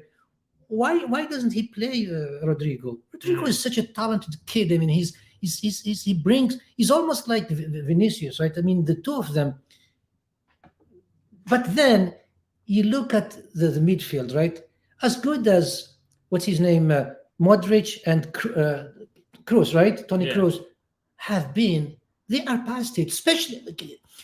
I mean, to his credit, Modric is still kind of, seriously, he's pulling his weight in the team. But Kroos, you've never been a fan of Kroos. No, especially this year. He's washed, man. He's washed. Kroos. And then you have the defense, right? I mean, come on, that's not Real Madrid defense. Carvajal. I mean, he's a good servant. Carvajal is a good defender. He has when was it the final last year or whatever? He was man of the match. But this year, not so much. No, I mean, what's his name? The left back now. Mendy. No, Nacho. I mean, come on. So, my friend, Real Madrid, I love them, but I think they need a reboot. They really need a reboot. And you like Fede Valverde, right? Oh yeah, that I like him. I like Camavinga. Yeah, Camavinga's. You used to not like Camavinga. No, I told you about Camavinga. He changed me. He's young. He's young. Yeah. But they need a reboot. No, I think so as well. But the thing with Real Madrid, right, is even when they're rebuilding, they still stay competitive, right? Even last year, you were saying they need a reboot and they won the whole thing. They could even maybe go on to do it this year. But Real Madrid always do this. I mean, they will always go and buy the best players. If the fair play thing allows them, if they are not hindered by UFA or whatever, and this money thing these days, where because the Premier League really has taken over financially over the other leagues, and because you need to have income to spend, right? And all the income is going to the Premier League. No, 100%. So thank you, Faisal, for the super chat, for the chat, man. We'll talk soon, my bro. Can Papa Bouzidi rank his favorite best African players? So I guess of all time. Really. Who are some but I would go back though. I mean, you talked a little about Balumi, like. No, I go back. Salif Keita, he's Malian. This is like really, really long time ago, maybe in the 70s. He was the best of the best. Algeria had this guy called Hassan Lalmas in the 70s, number 10. He was also one of the greatest players. I mean, George Weah. I mean, if you think all time, I mean, someone who shone and showed up at the international level, played for the best team in the world, Milan, right? That's George Weah. I mean, he did it. He won the Ballon d'Or. Yeah, Toure. I mean, who else won the Ballon d'Or in Africa? He's the only African footballer. Yeah. So, I mean, I was giving you the other names just kind of to humor you, really, because who knows them? Yeah. George Weah. Yeah, Toure. I mean, come on, you cannot look past him, even though he's a citizen. Eto'o, I mean. Yeah, Eto'o. Yeah. Yes, I mean, Majer from Algeria. Yeah, I mean, Majer. he could have done better, but he didn't do too bad. I mean, he won the Champions League with Porto. Mm. Belloumi, he could have been the pearl of Africa, but he's in the 80s in Algeria, being a socialist country. They didn't allow players to go abroad to be professionals. So the Algerian basically federation has to let a player go, and they had to get the money for themselves for him. And for them, it was a political decision not to let him go, to keep him in Algeria, because he was kind of the symbol of football in Algeria, and they were using him more for political gains. But that guy could have gone and played anywhere, to be honest, as a number 10. He was, I mean, Google Belloumi in the 80s and watch how he glides and how he moves. I mean, you would understand. This guy says Mustafa Hadji right here. Nah, not so really. much. It wasn't your No. Mustafa Daleb in the 70s, Yeah. he's Algerian, so it's like played for PSG all his career. Some people are asking, how about Salah? And some guy I even sent in a super chat. He says, "Is your dad as big of a Salah hater as you?" A lot of people know that I don't really like Mo Salah, but what are your thoughts on Salah as a player? I'm not a hater, but he's a Liverpool player, man. What do you like? What do I? What do you like about him? What's to like about him, right? Maybe that's where I got it from, guys. What about his game though? Individually, I don't know. He shows up against United every time, right? I don't know. He's a good player. You know, anyone who tells you he's not a good player, he doesn't understand football. Of course, he's a good player. Yeah, but don't ask a United fan to rank a Liverpool player, right? Sorry for that. Was not the hate. Okay, let's see some more super chats. What about some of your favorite current players of this generation? So some of the players that you look at today, they don't have to play for United, but just in general. I brought up the example the other day. If the TV is on and every single team is playing on the planet, who are the 5 players you're buying a ticket to go watch? Vinicius, right? Vinicius is one of them. Okay. I like a player who, when he has the ball in his feet, it's a joy. He smiles, he dances, people are racist and hate it. So what? You know, he sticks it to them. Yeah. He can get through any defender, no matter how good he is. He's always trying. Sometimes, honest, like all flashy good players, sometimes he overdoes it. Sometimes he makes the wrong decision. Sometimes football should be simple. You know, a pass is better than a dribble. But yet, if I wanted to go watch a live game at a stadium, it would be him. Yeah. So you got him. I think Haaland these days, because just of the games, you know, the goals. You like watching Haaland because play, he scores. I mean, come on, who wouldn't want to watch a game where, you know, a player scores? Me personally, I said the other day, and people didn't agree with me. I said he wouldn't be in my top 50 players of players I would turn on to go watch the TV, just because he doesn't entertain me. He scores a lot of goals. That's but true. Does he get you off your feet? Maybe for you he does though, because I know you like your goals. Mbappe, I think is someone you would want to watch, and the Georgian guy, man. I can't even say his name. Maradona. I'll tell you. Kivica. Yeah, Kivica. Kvaratskhelia. Kivica Maradona. For me, Kivica Maradona. I mean, I would pay to watch the kid. Yeah. He's really good. Let me see who else. I have to include someone in United, right? Yeah. Who's your favorite player on United? I mean, you know, Licha is our favorite player, but he's a defender, so he doesn't really bring you out of your seat. Yeah, he brings me out of my seat, man. That's my guy. I think Casemiro. Casemiro. Yeah. Someone I bring up all the time. I don't know how much you've watched with him, but we saw him at the World Cup. I like Musiala a lot. Yeah, but to be honest with you, I love Odegaard. I mean, Odegaard. I know you like Odegaard. I just like the way he plays. You know, he just, you know, he's so talented. How did Real Madrid let him go is beyond me. I mean, seriously. How did they let him go and went and bought all kind of other subpar players? Saka I like. I really do. I hate to say it because they are Arsenal, but they are good players. No one on City gets you off your seat. No, I hate City. What other players individually? Let me share this with you and your audience, right? When City is on TV, I don't watch them. I watch every Premier League game unless they play United or they play Arsenal, the big games. Right? I don't like to watch them. They're boring. They dominate everyone because they just pass the ball to death. But I don't find joy watching them. I find joy watching Arsenal. Honest. I mean, I love watching Arsenal, even though I don't like them winning. But City, man, I just don't like them. For me, if for example, let's say tomorrow Yeah. Semi-finals at the same time, City against whoever. And any other, I would watch like this time, right, when they won, what, 6-7-0, right? Yeah, you didn't even watch it. I was watching the other game. What was the other game that they... Can't remember. no, I tell you, it was Chelsea, Porto-Inter. You were watching that? 0-0. I was watching Oh, that. you went instead of City Leipzig, you watched Porto. Yes, absolutely. No. I get no joy. So you never saw Haaland's 5 goals? No, I get You didn't see a single one of the Haaland's 5 goals? You know me, yes. I get no joy watching Manchester City. Honestly, You're hilarious. I know that people say it's the best team in the world. They're not. Yeah. They're not. You know what's funny, right? Everyone in the comments, everyone on FTBL thinks that they call me a... Cam is the one who started this. They call me a Pepite. So what it is I follow Pep. I'm a big Pep fan. You're the opposite. No, City for me, okay? I mean, that's just not for me. Fair enough, man. Fair enough.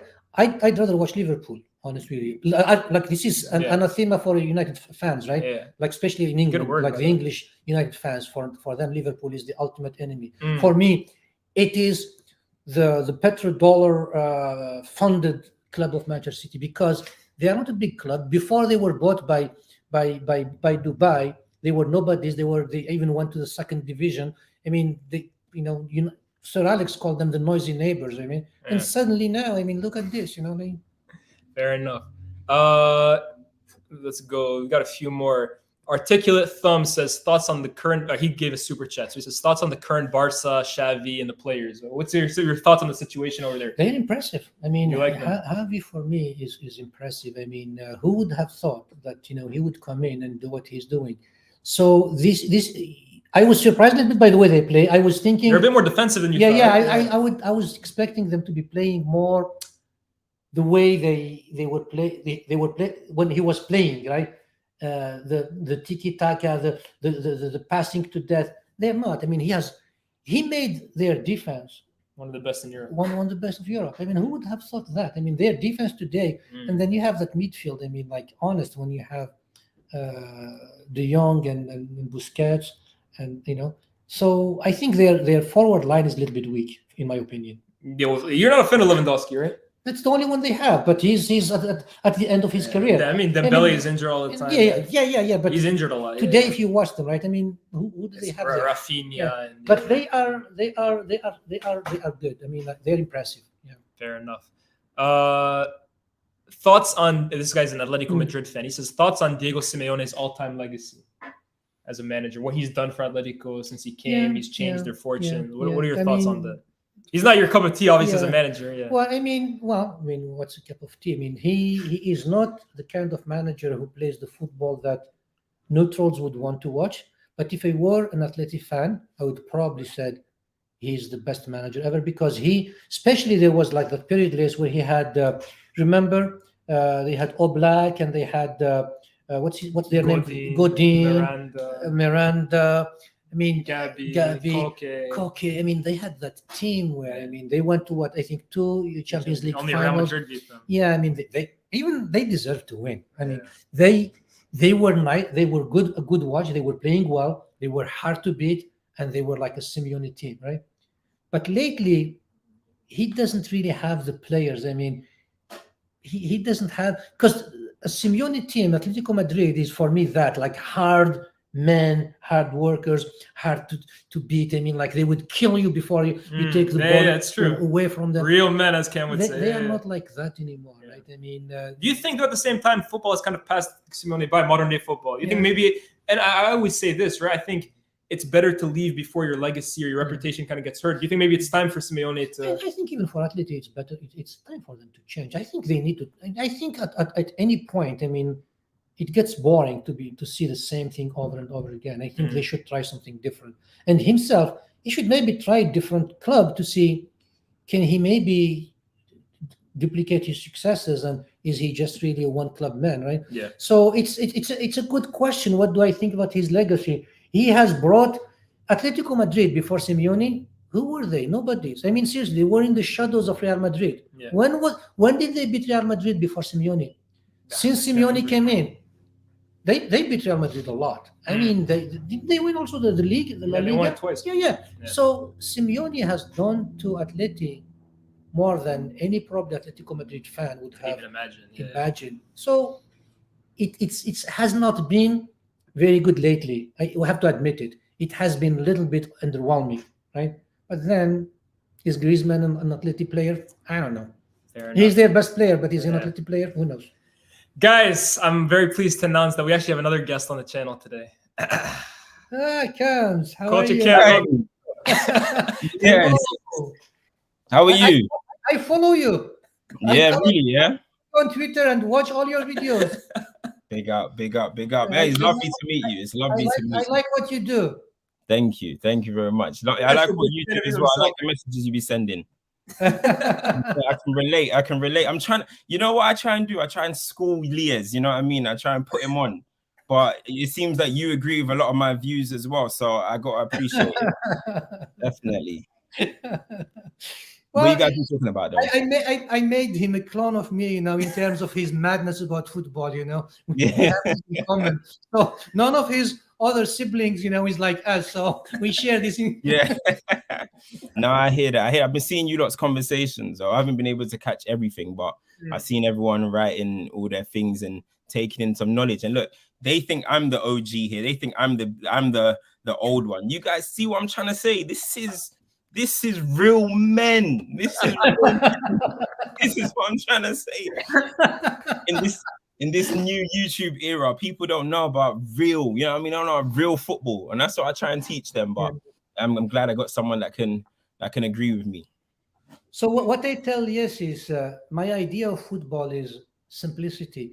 I like footballers that, flashiness, great, all those skills or whatever, dribbles is great. But if you dribble and all you did is turn around, you're in a circle, what's for?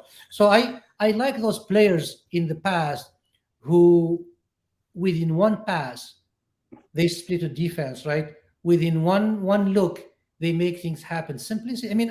Take Roy Keane. For me, he's the ultimate footballer, right? Who you wouldn't think he's flashy, right? But man, that's what every footballer should look like. The one that I asked him if you could sign any player for Man United, who would it be? And his first name was in midfield. But from the past, you No, mean? from right now. The one you said a few minutes ago. Rice, Declan Rice. See, there we go. That's There his we favorite go. player. Yeah. Well, I said to Lies, think about it, right? If he does what he does today at West Ham, right, with those players around him, think of what he could do at United with Casemiro behind him, with Bruno in front of him, with maybe Eriksen next to him. The way he drives the ball, the way he's for me, he simplifies football. He's not flashing, but he makes strides forward. He doesn't turn back. Antony gets the ball, he comes backward. Declan Rice takes the ball, takes it 5 yards forward. That's for me the difference, right? And the thing is, he might be going to Arsenal, and are linked with Arsenal, linked with Chelsea. It doesn't look like we're going to be one of the ones that get him, but hopefully we get involved Money in talks, though. Seriously, I don't believe in those things. Honest with you, this is all rumors, because whoever says these things, what do they know? What do they get it? So today, players, they are just like you and me. We work, right? We feed our families. Maybe for them it's totally different because they, it's millions and millions. Rice is feeding his family. But still, United has much more financial power, pool power than Arsenal has, to be honest with you, even today, right? So the only reason we have not been signing big players for the last 10 years because of the Glazers, because they were not willing. People say, oh no, they spend money, they got this, but you know what? They spend it on the wrong players, right? But if sometimes, how many times we say they have done so many discussions, and they were been talking to players. The last minute they pull up. How many times they will be talking for 3 months? Either they sign them at the last minute of the deadline day when Woodward was there, right? Or they don't even sign them. So it's not the players who didn't want to come. United was not doing their job. So Cam, I was gonna say, I know you asked the question earlier in the show. I didn't get to answer it because I figured you were gonna come on later. Yeah. But it was about the Milan the Milan 3, the Dutch guys. So I'll let you re-ask the question. And no, it's not even about all of them. I just want to know, because obviously I wasn't able to see Ruud Gullit play, but when I look at videos of him, for me he looks like a top 3 midfielder I've seen through videos. So what was he actually like when you were watching him regularly because he has everything. Can dribble, he can score, he can pass, he's strong, he's fast, he can tackle. He was literally the ultimate midfielder I've seen in football through videos anyway, and like I've seen like people talk about. We had with him too, right? And both in the national team and with Milan, Rijkaard and Van Basten too, right? I mean, he also had those players next to him. But you're right. I mean, he's also one of those very flashy players. I mean, when he had the ball, the way he moved with it, I mean, he's also one of those players who kind of didn't turn around, right? He was always direct. Yeah, I mean, forward looking and moving player. And he was, in my opinion, I mean, like in the old tradition of the number 10s, he was up there. Yeah, he looks special. I've got another question as well. This was about Man United. I'm not too sure if you guys discussed it. So obviously, Man United are looking for a striker at the moment. Who's the one that you want as a striker for United? Because obviously, there's talks about Ramos, Kane, Osimhen. I don't know what you think. I know who I want. We talked about it actually. We talked about it because Lias said, because me and Lias, we talked him, Osimhen, right? And then he brought the kid from Brighton, Ferguson. Until 2 weeks ago, I had no idea the kid existed, right? I mean, seriously, who knew him? I mean, he was given a chance a few weeks ago, and suddenly we see him, he scored 2 goals, and suddenly United would make him the next big signing. No, I said to Lias, particularly he said he's a United fan. Welcome, kid, come in. But treat him just like a Garnacho. There's a lot of potential, right? And think of him as the future. But United today needs a center forward. Not tomorrow, today. Because Vegas is not a center forward, okay? Rashford is not a center forward. Martial is basically, like he's never fit. He will never be fit. I think he's done.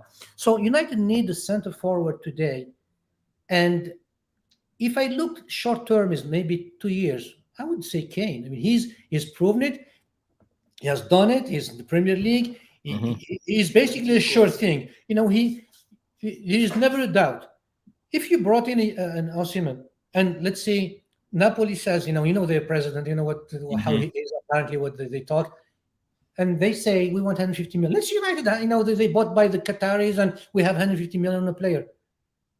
There's more risk on him, right? Not really being the success he has been at Napoli, because the other thing, players succeed, in my opinion, at clubs because of particular situations at that club. Today, he has the teammates that play with him, especially with the genius of, Maradona from Georgia. I can't say his name. So maybe that's different, right? But Kane, you don't have those question marks, right? Even though Kane is what, 30? 29. Yeah, 29.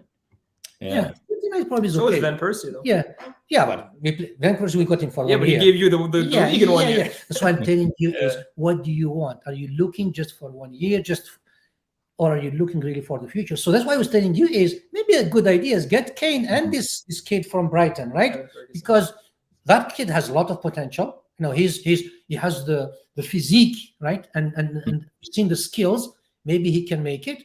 Give him a chance. But I think for the next 2 years, you need someone like Kane. You need someone who can. I agree. I agree. Harry Kane. For me, it's got to be Harry Kane, especially with the team that we have. I think he suits our team better in terms of the players that we have in and around. He's a proven goal scorer. He in this league, 21 league goals as well.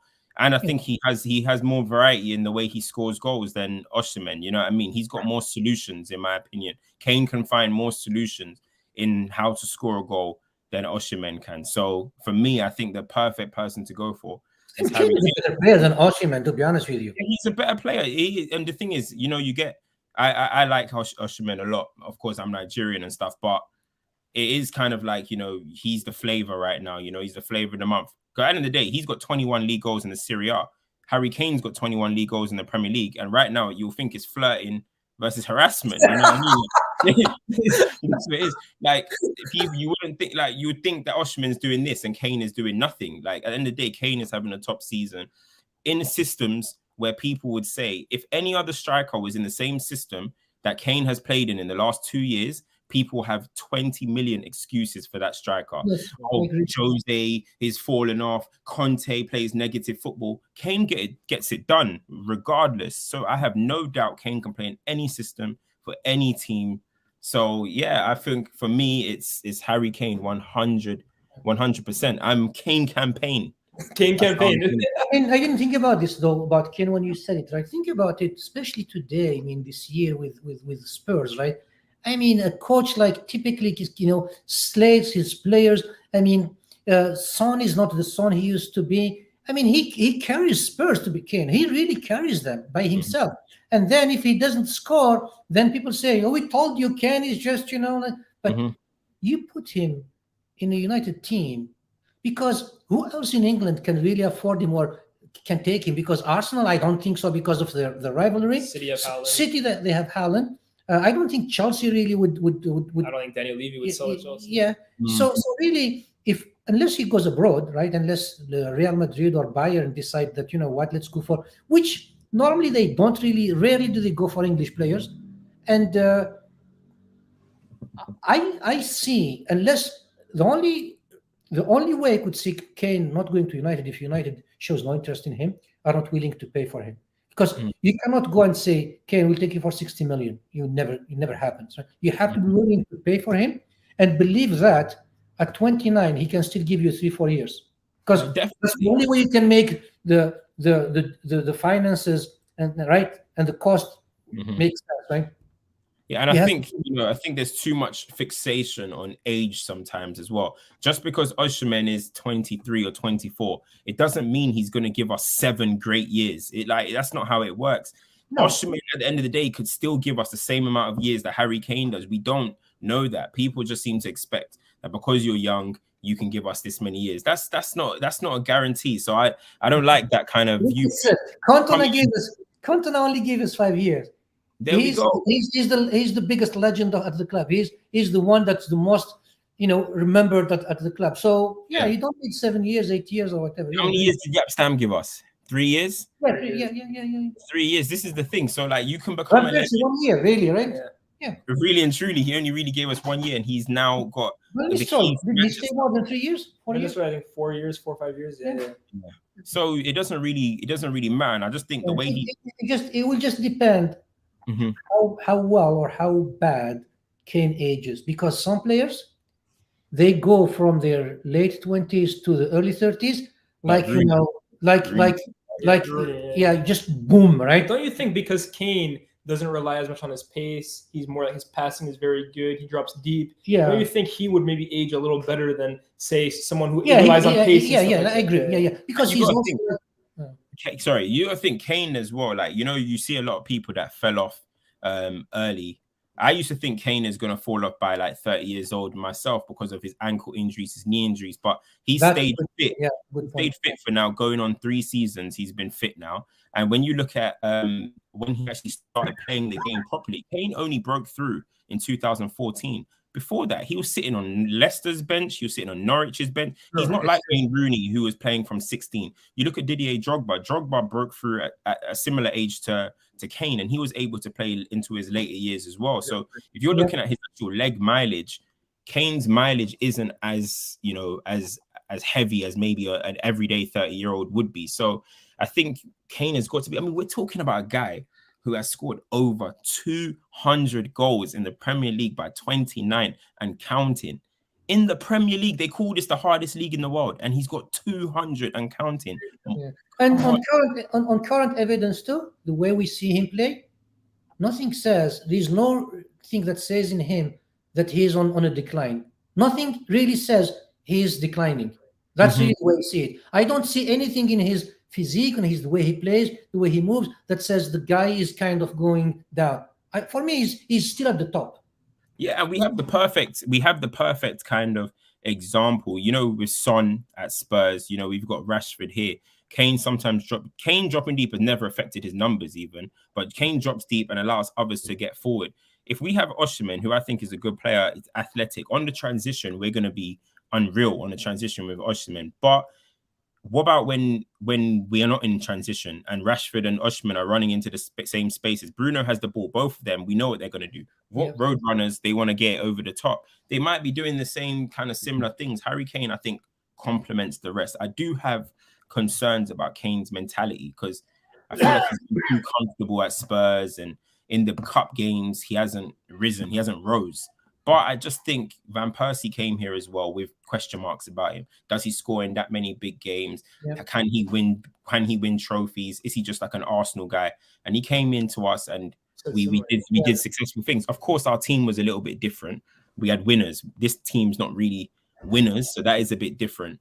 But I think Kane will come in and do what he does. We'll become feared. If we sign Kane, it will be a feared Premier League team. I remember when Van Persie came to United.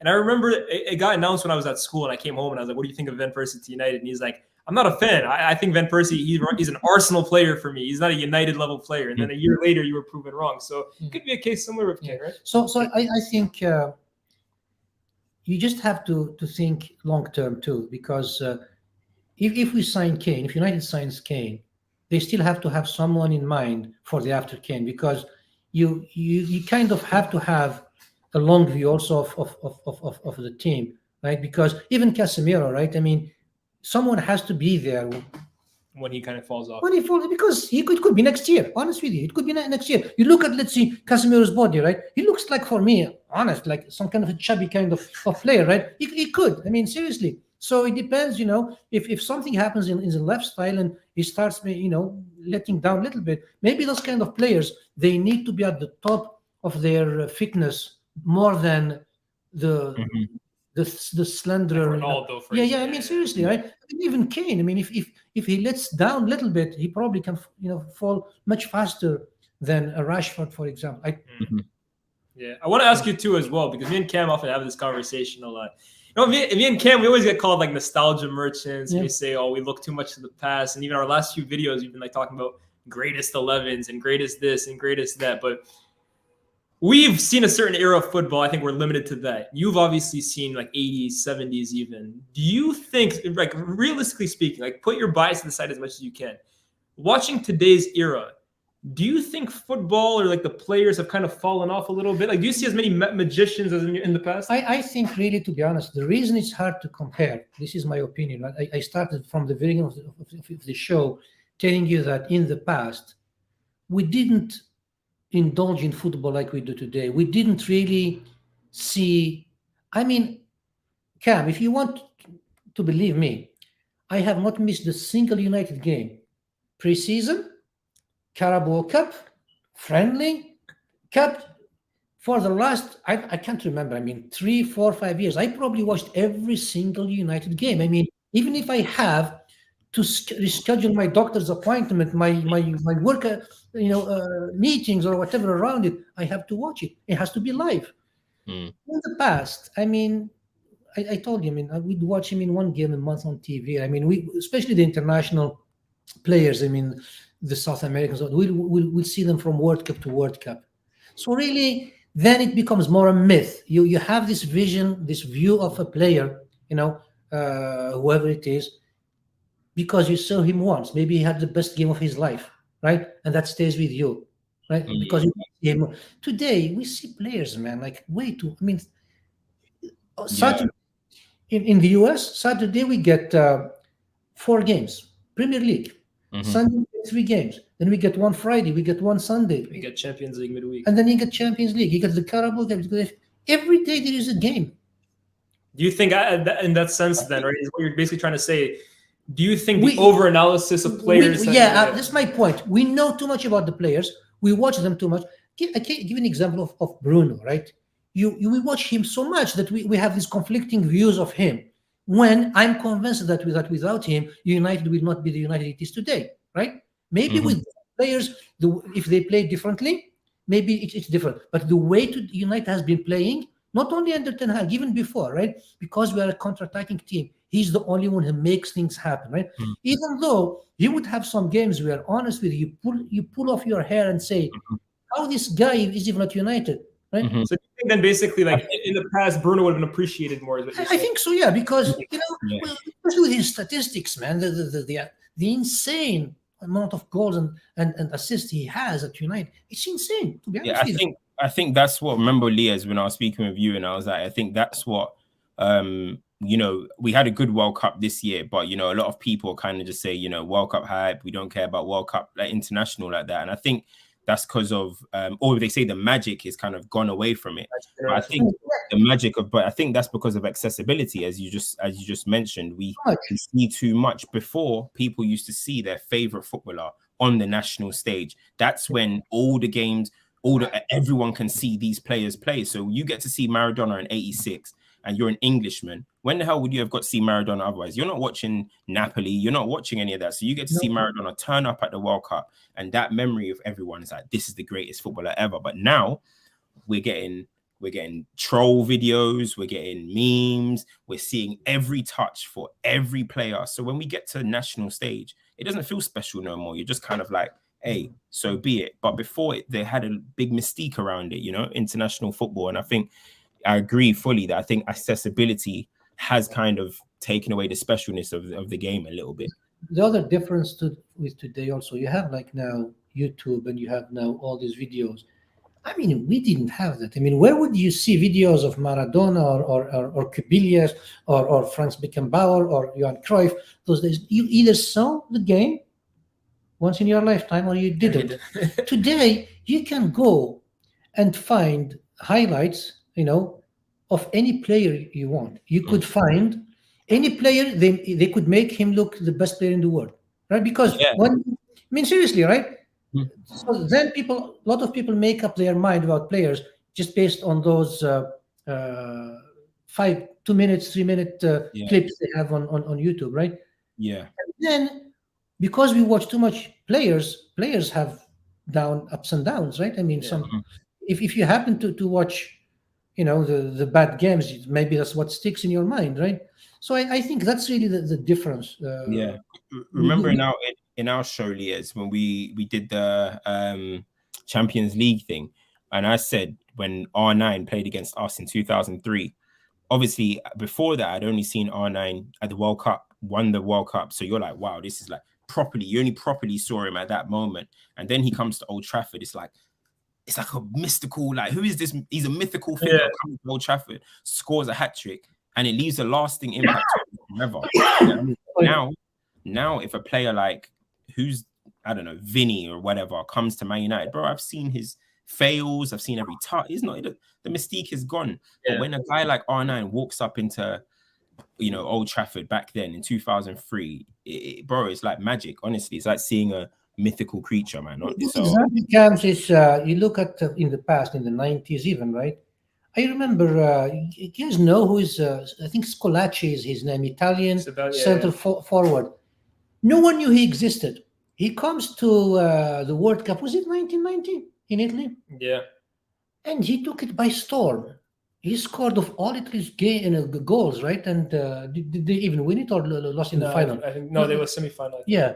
But anyway, those kind of player, right? So if you those days we didn't watch as many games as today we know about the Italian league or whatever. We didn't know him. He watched that World Cup and said, this guy, get him to my club now. Paolo Rossi. I mean, before the World Cup, no one knew who he was. He became a household name. But today, they come to the World Cup. We know exactly who they are. Seen them we know. Yeah. Tell me that, even the African players, right? We all know them, because they all play in Europe. Question for you as well. Me and Cam talk about this a lot. And Cam, like I said, he likes to label me as something called a Pep fight. You might not know what that means, but basically says like I'm into Pep and I love how he's changed the game. But we often have this conversation. I always say, right, this is what I think, and Cam can also add to what he thinks. I believe that Pep Guardiola perfected football, but also ruined football at the same time, and that he found this way of playing that is super effective. Everyone copies the way he plays. It's basically he created the blueprint for successful football in the modern day. But at the same time, the style of play is so systematic and so robotic that players in today's game, the individualism of a player is a lot less than before. Like, you don't have as many Mavericks. You don't have as many players who can really take games over because everything is predetermined. Players are put into certain positions. De Bruyne, as great of a player as he is, you really see him appears on that right-hand side and crosses the ball. I would like to see Pep coach John O'Shea Wes Brown, Darren Fletcher, the Fabio and the Brazilian twins, right? And we got even some players I don't even know. The Brazilian, what's his name? Pepe. Not Bebe. The one we got that Anderson. not Anderson. We got another one. Cleberson. Everton. I would Come on, like. it was before your time, mate. Don't worry. I would like Don't Pep worry. to coach those teams and win something, and then come. I think Pep, he's a good. I mean, he's probably the best manager in the world. They know that. Disclaimer: I don't like Manchester City. Okay, so I have to start saying that. Then, no matter how good he is, he manages City, but he has always managed the best players in the world. When he was at Barca, he had Javi, Iniesta, Busquets, and Messi, Puyol, and Piqué, right? But that's not my point. My question for you is, Just say, go and then ahead. he went. Let him land, bro. Let him land. He went to Bayern. I mean, who did he have? He had Lam and Neuer and and then Lewandowski and Müller. Yeah. He comes to City. They bought him the best of the crème of the crème de la crème, So but then I told you, City is my least favorite team to watch. For me, they are boring to me, right? Because there's nothing exciting about the way they play. They dominate you to death, right? They no one ever has more possessions than they do, right? They may lose games, but still they are the ones who dominate. But it's like watching paint dry. There's nothing really for me. I watch Arsenal. First of all, it's exciting. They play really good football, but also they could lose because they also have their frailties, right? So for me, then, okay, Pep, he's a good coach or whatever. He also has the best players, on the planet playing. But here's my question. My question isn't, is he better than Ferguson? That's for me preference. But do you think he's also kind of the way he plays has stifled the geniuses of football? He changed the game. Honest. But for better or for worse? That's my question for you.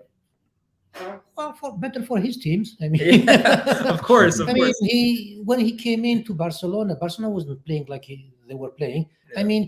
If you are a United fan and you watched those two finals against Barcelona, you hated Barcelona because they killed you with just passing, right? I remember United, right? We had 10 minutes, the first 10 minutes, we thought, I think it was 2008 or 2008, 2009. Yeah, I thought, we had a chance.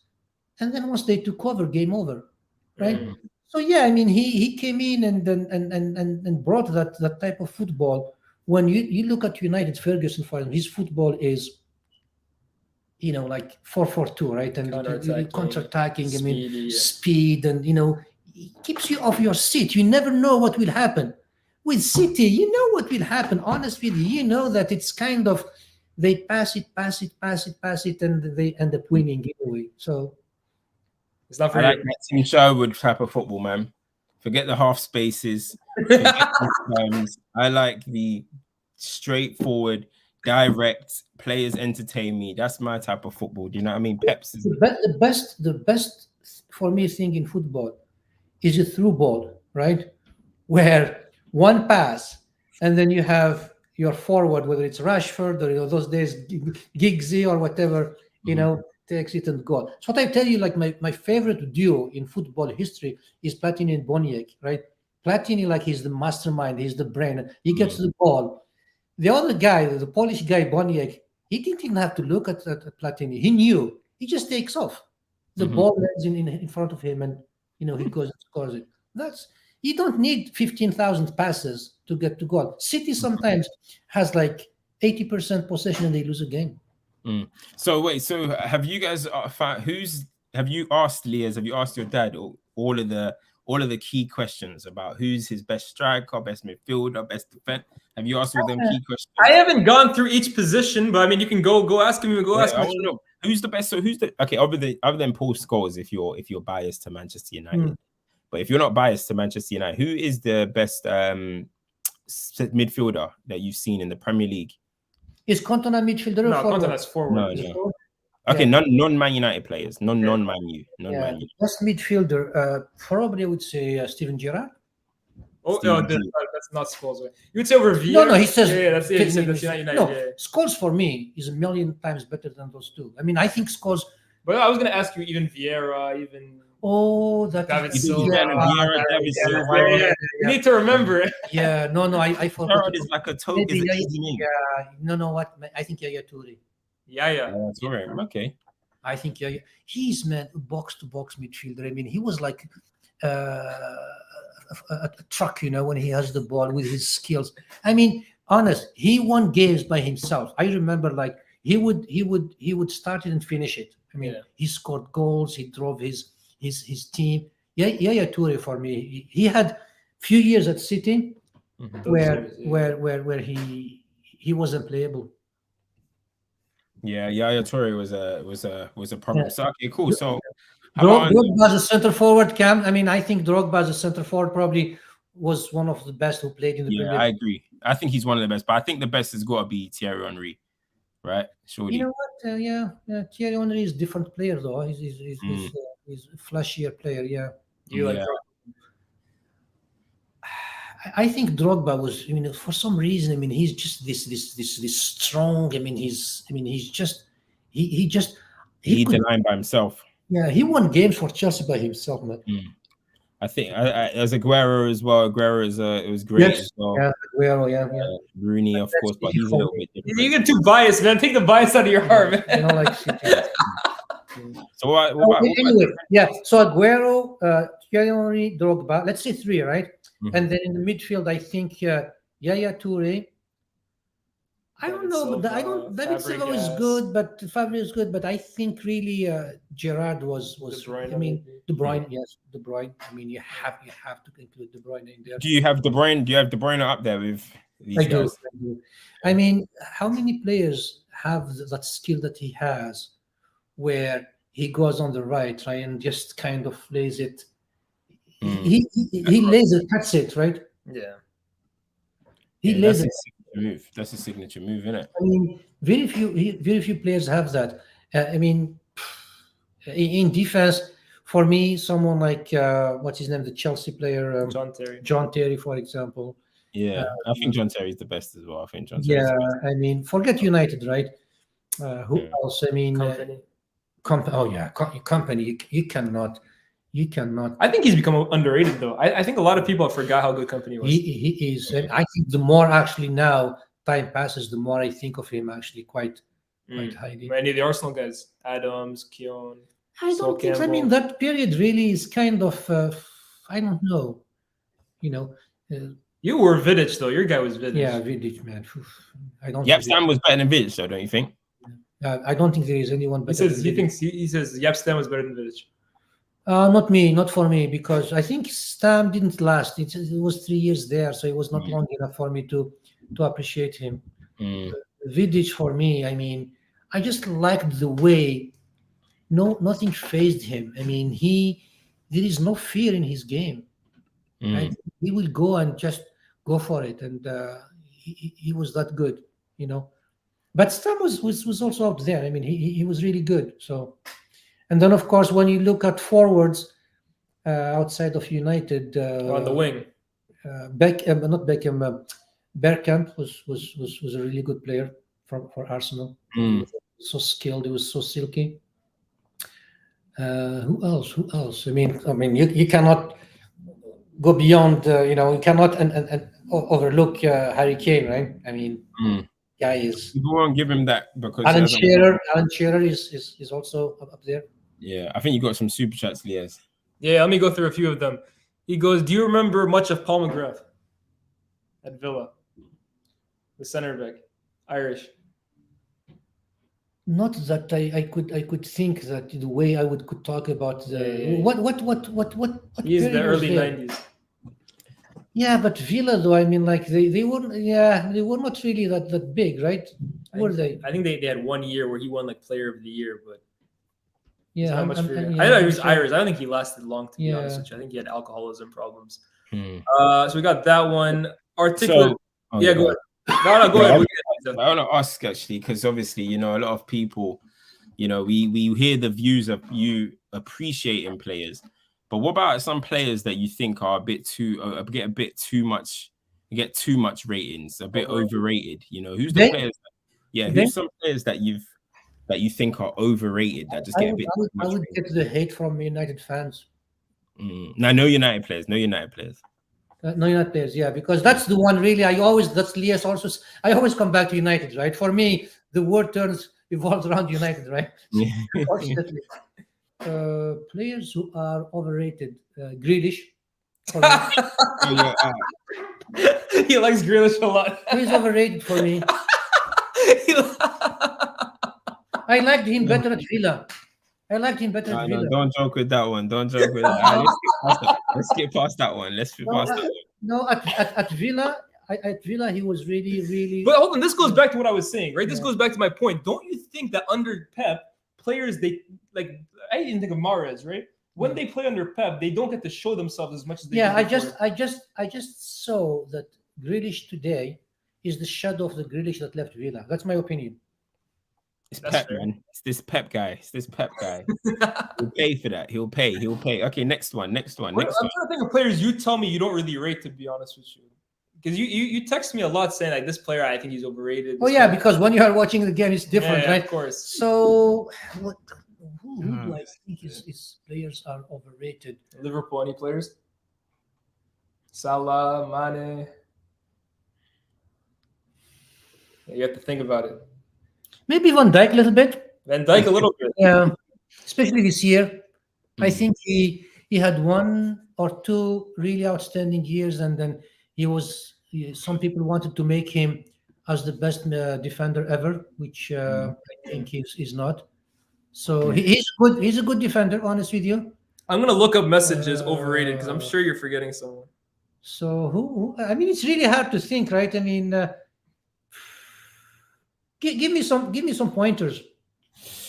Who do you think is overrated? Yeah. For what Ruben Diaz, somebody said in the comments. Ruben Diaz. Yes. You think he's overrated? Yeah. No, absolutely, 100%. Because if you tell me, for example, would you take him over Varane or Licha? I wouldn't. For example. What about let's think about some Arsenal players. Arsenal, he likes them these days, man. He's an Arsenal fan these days. What do you think about Saka? No. I Arsenal.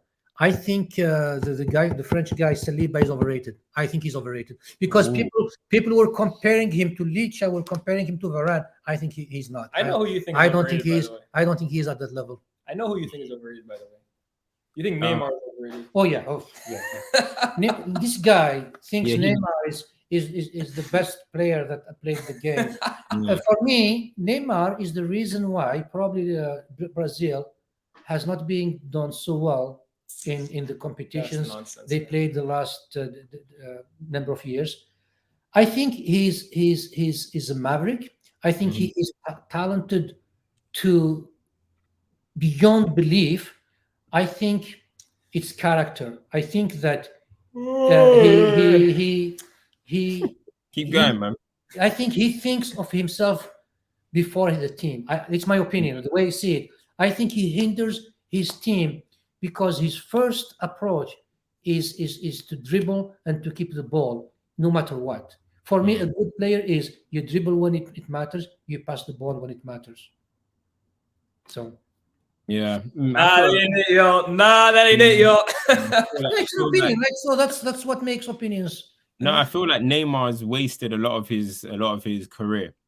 I think after Barcelona, Lias says that he's had some amazing years at PSG, but they ain't really been moving me at all. So I think since he left Barcelona, I think his career hasn't really taken off. It has taken off, but I don't think it's been that special for what his talent is. I don't think his career has lived up to what it could have, in my opinion. What did you think about Paul Pogba when he was at Man United? I never liked him, Lias, right? If you remember. I think you like him more that he's gone, to be honest with you. I think you started appreciating him once he left, to be honest. No, I think he was a complete failure at United. For whatever reason, Camps, okay? He never fulfilled his potential. I think he came back as a very talented player who could have done it all for United. And I think for whatever reason. What do you think name some of the reasons? Yeah, well, I think he was unlucky to have come back at United when things were not really good at United. and then come on, playing for Oli. I mean, I don't think that was the right choice. What about him personally as a player? Do you think he could have done more himself? Yeah, I think he could. I really do. I really think he could. I think he got injured too much. I think he almost like didn't give it all his. He didn't play to his potential. So for me, he was a big disappointment at United. In the end, I just couldn't wait for him to go. I agree. Pogba, and I wasn't impressed with him at Man United at all. Everyone hated me for it, but I gotta stick to my guns, and in the end, I was right. Yeah, no. I mean, that's the thing is, I mean, what did he do? I mean, seriously, what did he do? Mm-hmm. What's his achievement at United? He stayed 5 years? 7, I think. Oh wow! Yeah. What is it? 2016 to now? Yeah, 7 years. I mean, his career is over as far as I'm concerned. Really, he's done. Damn. Let's see. You never know. Juventus might go through in the Europa League. Hopefully we go through. But they're already suspending him. Yeah. One game all season. Yeah. I hope to see him there. That's ask him about Ronaldo, man. Yeah, no. No, Ronaldo. Wait. Are you a Messi? Are you a Messi? You're a Messi guy. Right? He's a Maradona. No. Yeah, Messi he is, but I don't really think of him as a lot of people do. But he's still the best of the best, really. But Ronaldo, for me, he should never have come back to United. I think it has been a disaster, and for me, I got to a point where I couldn't stand him. I couldn't understand how even he was included in the squad, let alone started, because he was just not good, man. He couldn't control the ball. He couldn't run. I think he got to a point where he should have accepted the fact that he's done. Honest. I mean, he was not good. I mean, his time at United, except maybe the first few games, for some reason, we had that euphoria, of the return. But by the end, I mean, especially this season, has it spoiled the way you used to? Because I remember you used to really like it. No, come on, Ronaldo. I mean, I remember him scoring a free kick against Arsenal in the Champions League semi-final at Arsenal. From 50 yards or something. I mean, it's insane distance, right? So I mean, him, Rooney, and Tevez at United. So no one would. I mean, he's at Real Madrid. I mean, he's Mr. Champions League. But all I'm telling you is, his return to United has been a true disaster. I think he didn't help himself by wanting to be bigger than the club. That for me is it's spoiled, because he could have done better and shown some respect to the club that really kind of made him who he is, to be honest with you. And he didn't come because he loved United. I'm convinced of that.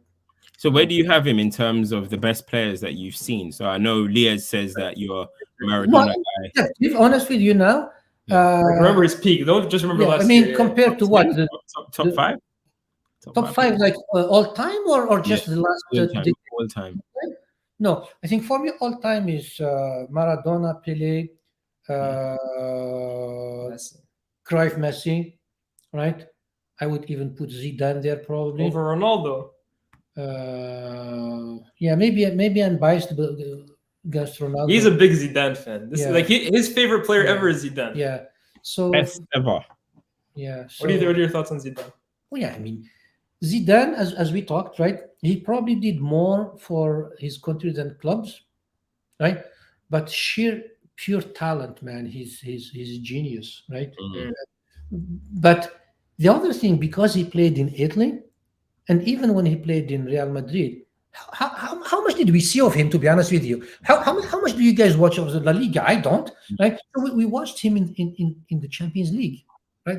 And we watched him with France, right? So the others, we watch them in the Premier League all the time, right? So really, for me, then the bias probably towards all these players is we don't see them day to day league games. don't see Like their flaws when in they there. play the smaller teams. Let's see when Zidane plays against Getafe, or Osasuna, right? We see them when they play Juventus, when they play Manchester United, right? Or when they play the Champions League final, or when they play in the World Cup. So it really makes you think differently about players. I feel like there was a good question actually somewhere here. Another camp, before I forget, another overrated player for me is Mason Mount. That's my boy too, man. That's my boy. Mason Mount's all right, man. He's all right. He's good. Don't worry. He's overrated for me. He's overrated. Do you think anyone rates him right now, though? I feel like right now, if anything, I would argue he's maybe becoming underrated because no one really rates him. At some point, he was highly thought of. Yeah. What about everyone's asking in there about R9, because obviously R9. Oh, the original Ronaldo. Mm-hmm. I remember him even when he was at PSV Eindhoven. Wow. I mean, he was like a locomotive. When he has the ball and he charges, no one does that. No one has that kind of unique skill. He has the ball. He just hunches down. I mean, I remember vividly, right? Just the way he plays, and he just goes, man, and weaves through. Mhm. He's so good. I think he's the best striker ever, in my opinion. I'm very much a person that application. I appreciate application, of course, but once the application levels have reached the top of the game, I then value ability and talent and how you made me feel watching. And I think R9 has all of that. Yes, he didn't go on to achieve what certain other strikers may have achieved in the game, but in terms of pure ability and being able to reach the top, the pinnacle of the game, that's why he's the greatest striker in ever for me. He was a freak of nature when at his top. I mean, yeah, that's what I think. So, but guys, my laptop's about to die, and I didn't bring my charger, so I'm gonna have to head out. But I'm upset that I didn't get to see you in person. When do you fly back? He flies back next week, so bro, if you're around, maybe we'll get food or something like that. Yeah, for sure. But yeah, we'll talk probably next week. Yeah, let me give Leah's a nice little eulogy. You raised a great little guy over here. I feel like I'm raising him now, but don't worry. I'll kick you off myself. I'll look after him for you. I'm looking after him down here. Don't worry. So hopefully we see each other next week, though. Keep up the good work here, Cabs. Yeah, thank you. All right, see you later, guys. Yeah. Gotcha. This guy can waffle, man. Okay, we got a few last minute super chats, then we'll end it there because guys, we've been going for 2.5 hours. Is it? Time flies, right? 2.5 hours. Oh my goodness. You can talk, man. Oh, Hey, man. they used to think I could talk a lot. Maybe I should have my own show. FTBL. Put the contract on the table. Saeed's at the wheel, man. All right, let's go through a few more of these super chats. Maybe we'll answer a few more questions. But how big do you think football will get in North America? Wow. That's This is a deep the question. problem with people like me and people like Lias and people who are obsessed with European football, people who are obsessed with the Premier League.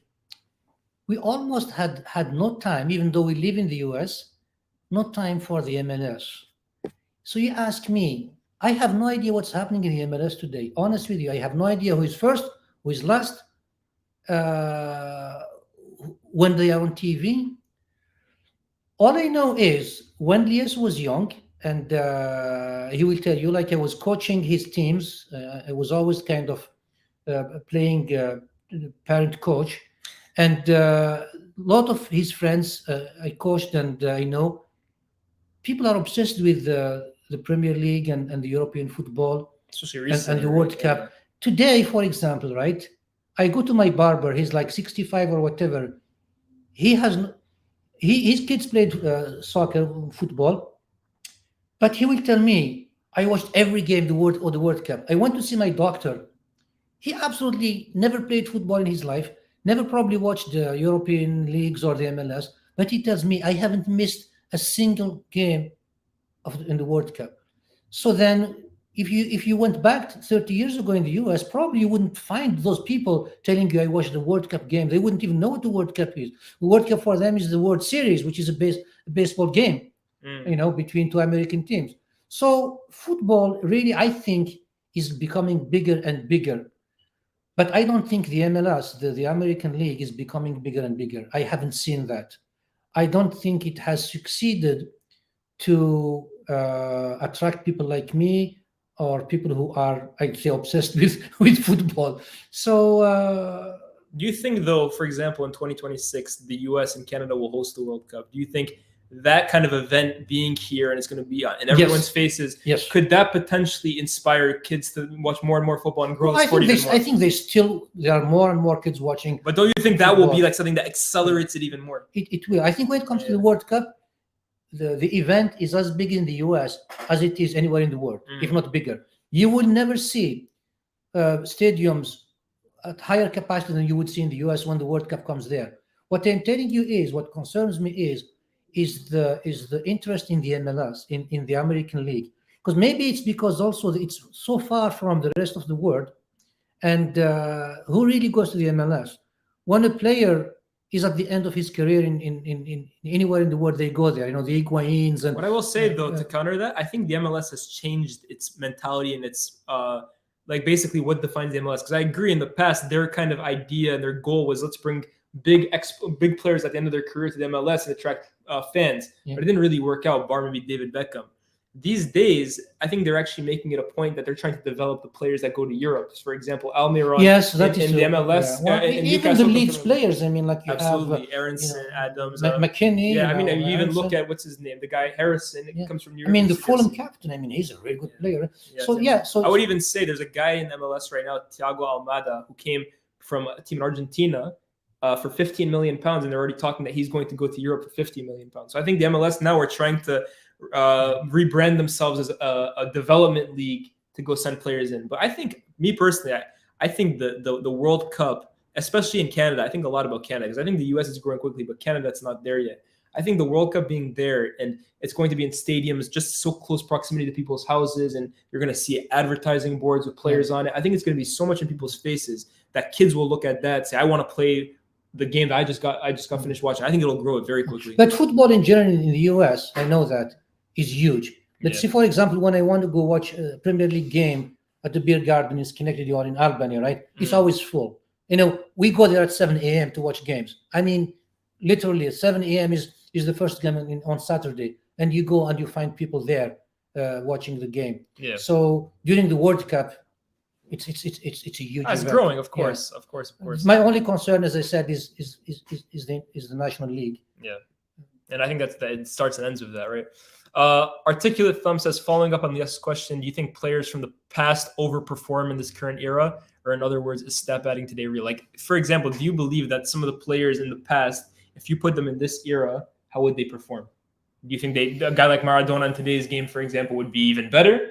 Or do you think he has to be. But I'm saying, I just said Maradona. In general, do you think players... because I think someone like Maradona, I mean, he was really finished by drugs, right? Mm-hmm. I don't think Maradona today would never have gotten into that. I think he would have been managed better. He would have been... because he would be so valuable to his club, he would never have been allowed to like fall. Johan Cruyff would never. Yeah. I mean, Johan Cruyff, was smoking 2 packs of cigarettes at his public career. I mean, he was bringing his cigarettes to the, he was smoking. I remember the captain of Algeria, Ali Fergani, his name was, during an international game, he was not playing or whatever. He was smoking on the bench. I mean, this is the captain. So the players.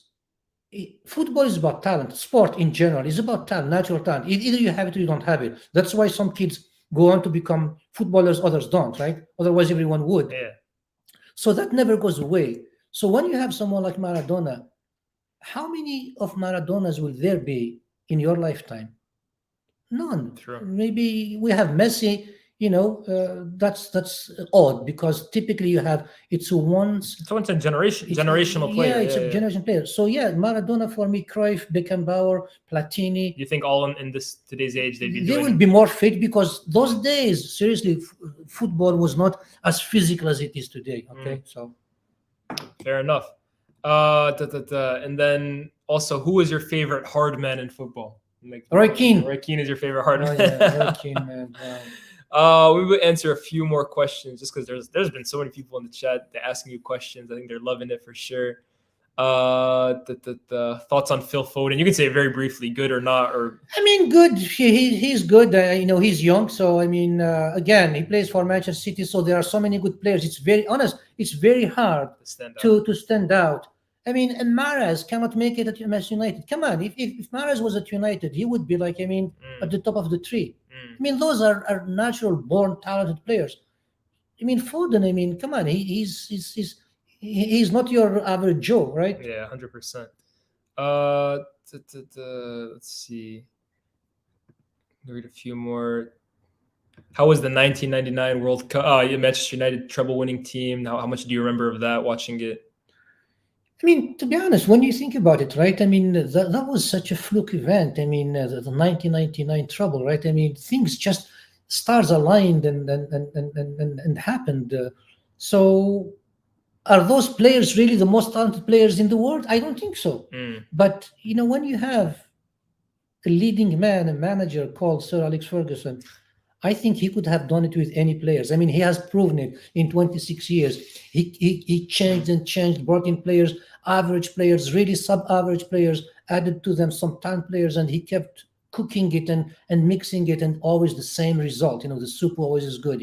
So I think it's another one, right? It's once a generational manager that was able to do what he did. So 99. City's team today is probably a million times better than 99 team, honest with you, as individual players, right? But as a team, maybe not. Just made it click. Any thoughts on Batistuta? Oh man, yeah. Batigol. Oh yeah, Batigol. I mean, that's another thing. Batistuta without Argentina national team, without the World Cup, who would have known him? Oh, he's at Fiorentina. But isn't it because of the World Cup that he went to Fiorentina? When was that? 94. I think all those players made it to Europe because of the World Cup. It used to be that the World Cup is when we discover players, not through the TV. Which player from the 1999 team would you like to add to this United team? United, right? One player from that 99 team. And it has to think who this is the team. Let's see who played in that 99. You had Jaap Stam, right? Yeah. You had Schmeichel. Yeah. You had Neville probably played, right? Yeah. It was Irwin. yeah. Roy Keane. Yeah. Scholes was in that team, but I think that both of them didn't play in the final, right? Nicky Butt played in the final. Yeah, Nicky Butt. Giggs and Beckham. Yeah. Cole and York. Think what this United team needs. I think Roy Keane. I mean, even with Casemiro already there, maybe they need. Yeah. We need the Roy. They need a striker, man. Who's the striker? I mean, Cole and York is Sheringham, Solskjaer. Yeah, maybe Cole. Yeah. Yeah, I think what this team needs, they need a Scholes or they need a. I just think Roy Keane is. We know he's your Roy Keane fan. But you said one, right? Yeah, I mean, fair enough. We'll answer a few more. We have McTominay in the yes, okay. They don't start. They do. Unfortunately, they are still there. Come on, they do. Start, sub, sell. Rashford, Saka, and Vinicius. So start one, sell one. Well, Vinicius, Saka, Rashford. In that order. Yep. So you said Saka is the best winger in the world over Vinicius. Well, I mean, maybe I'm wrong then. Vinny. Vinny is the best. Yeah, Vinny, Saka, Rashford. Fair enough. Do you remember much of Redondo? Yeah, Ronaldo, Real Madrid. Yeah, right. Yeah, I remember him. I don't think I would remember him like I would remember Zidane or R9 or Ronaldo, the original Ronaldo, or even Raul. So yeah, but he was a good player. Fair enough. Yeah. We'll take two more guys. But you should have asked me. Do you remember Enrique, for example? Luis Enrique. Oh yeah, I mean, he was something. Good player. We'll take two more questions, guys. I'll go through a few more of them, and then we'll let the man rest. This stuck around this late. Come on, guys. These guys, they're a big fan of you, man. I told you. Yeah. Who else do we got? Thoughts on? Do you remember much of Romario? Oh, come on, Romario and Bebeto. I mean, this is another thing. You cannot separate the two of them. And Romario, he was good. I mean, that Brazilian team. What was it? Romario, Bebeto. There were others that I couldn't remember that made that. Dongo was part of that team. Yeah, this is the 1990. 94. Yeah, in the US, right? Yeah, 94. Yeah. Come on, Romario. Yeah, Rivaldo maybe a little probably. later. I mean, scored over 1,000 goals in his career, if I remember well. Yeah. Do you remember much on the Laudrup brothers? Oh yeah, of course. Yeah, the older brother Michael was the better player. The Barca, yeah. You talk about a number 10, right? I mean, he is up there. If you asked me, I forgot about him. asked me which number 10 still would stick in your mind after all those years, that Denmark, when was it? Is it late 80s or something? When they were 1992, I think. Yeah, they didn't even qualify. And No, 90s. Is it 90s? because of the Balkan War, Yugoslavia was banned, was kicked out of the Euros, and Denmark didn't even qualify. They came in and won it. I mean, that team I think had Schmeichel too, right? Yeah. But the London brothers, I mean, especially Michael, man, he was something. He was talented. There's a lot of City fans who didn't like what you said about their team. I am sorry No, because but of the rivalry, guys. Okay. No, but this guy's asking, what do you think of Aguero? Yeah. Well, what do you expect me to say? You know, extra time, 5th minute of extra time, he robbed United of a title. And He robbed or the. Well, United was winning, right? Yeah. We were 2-0. But do you think United deserved to win that league that year? United always deserve to win. You want to support the team again? Come on. No, if I have to be honest, right, for the last 10 years, since even before Pep came, so to be honest to the City fan, right? City has been the better run club, the better team, had the better players than United for the last since 2000. I would say 10, even though we won it in 2011. So there's no doubt about it. But I don't like City because, as I said, because they are their nosy neighbor, because they were purchased with really state money. That's really this is a different story, right? So it's not football.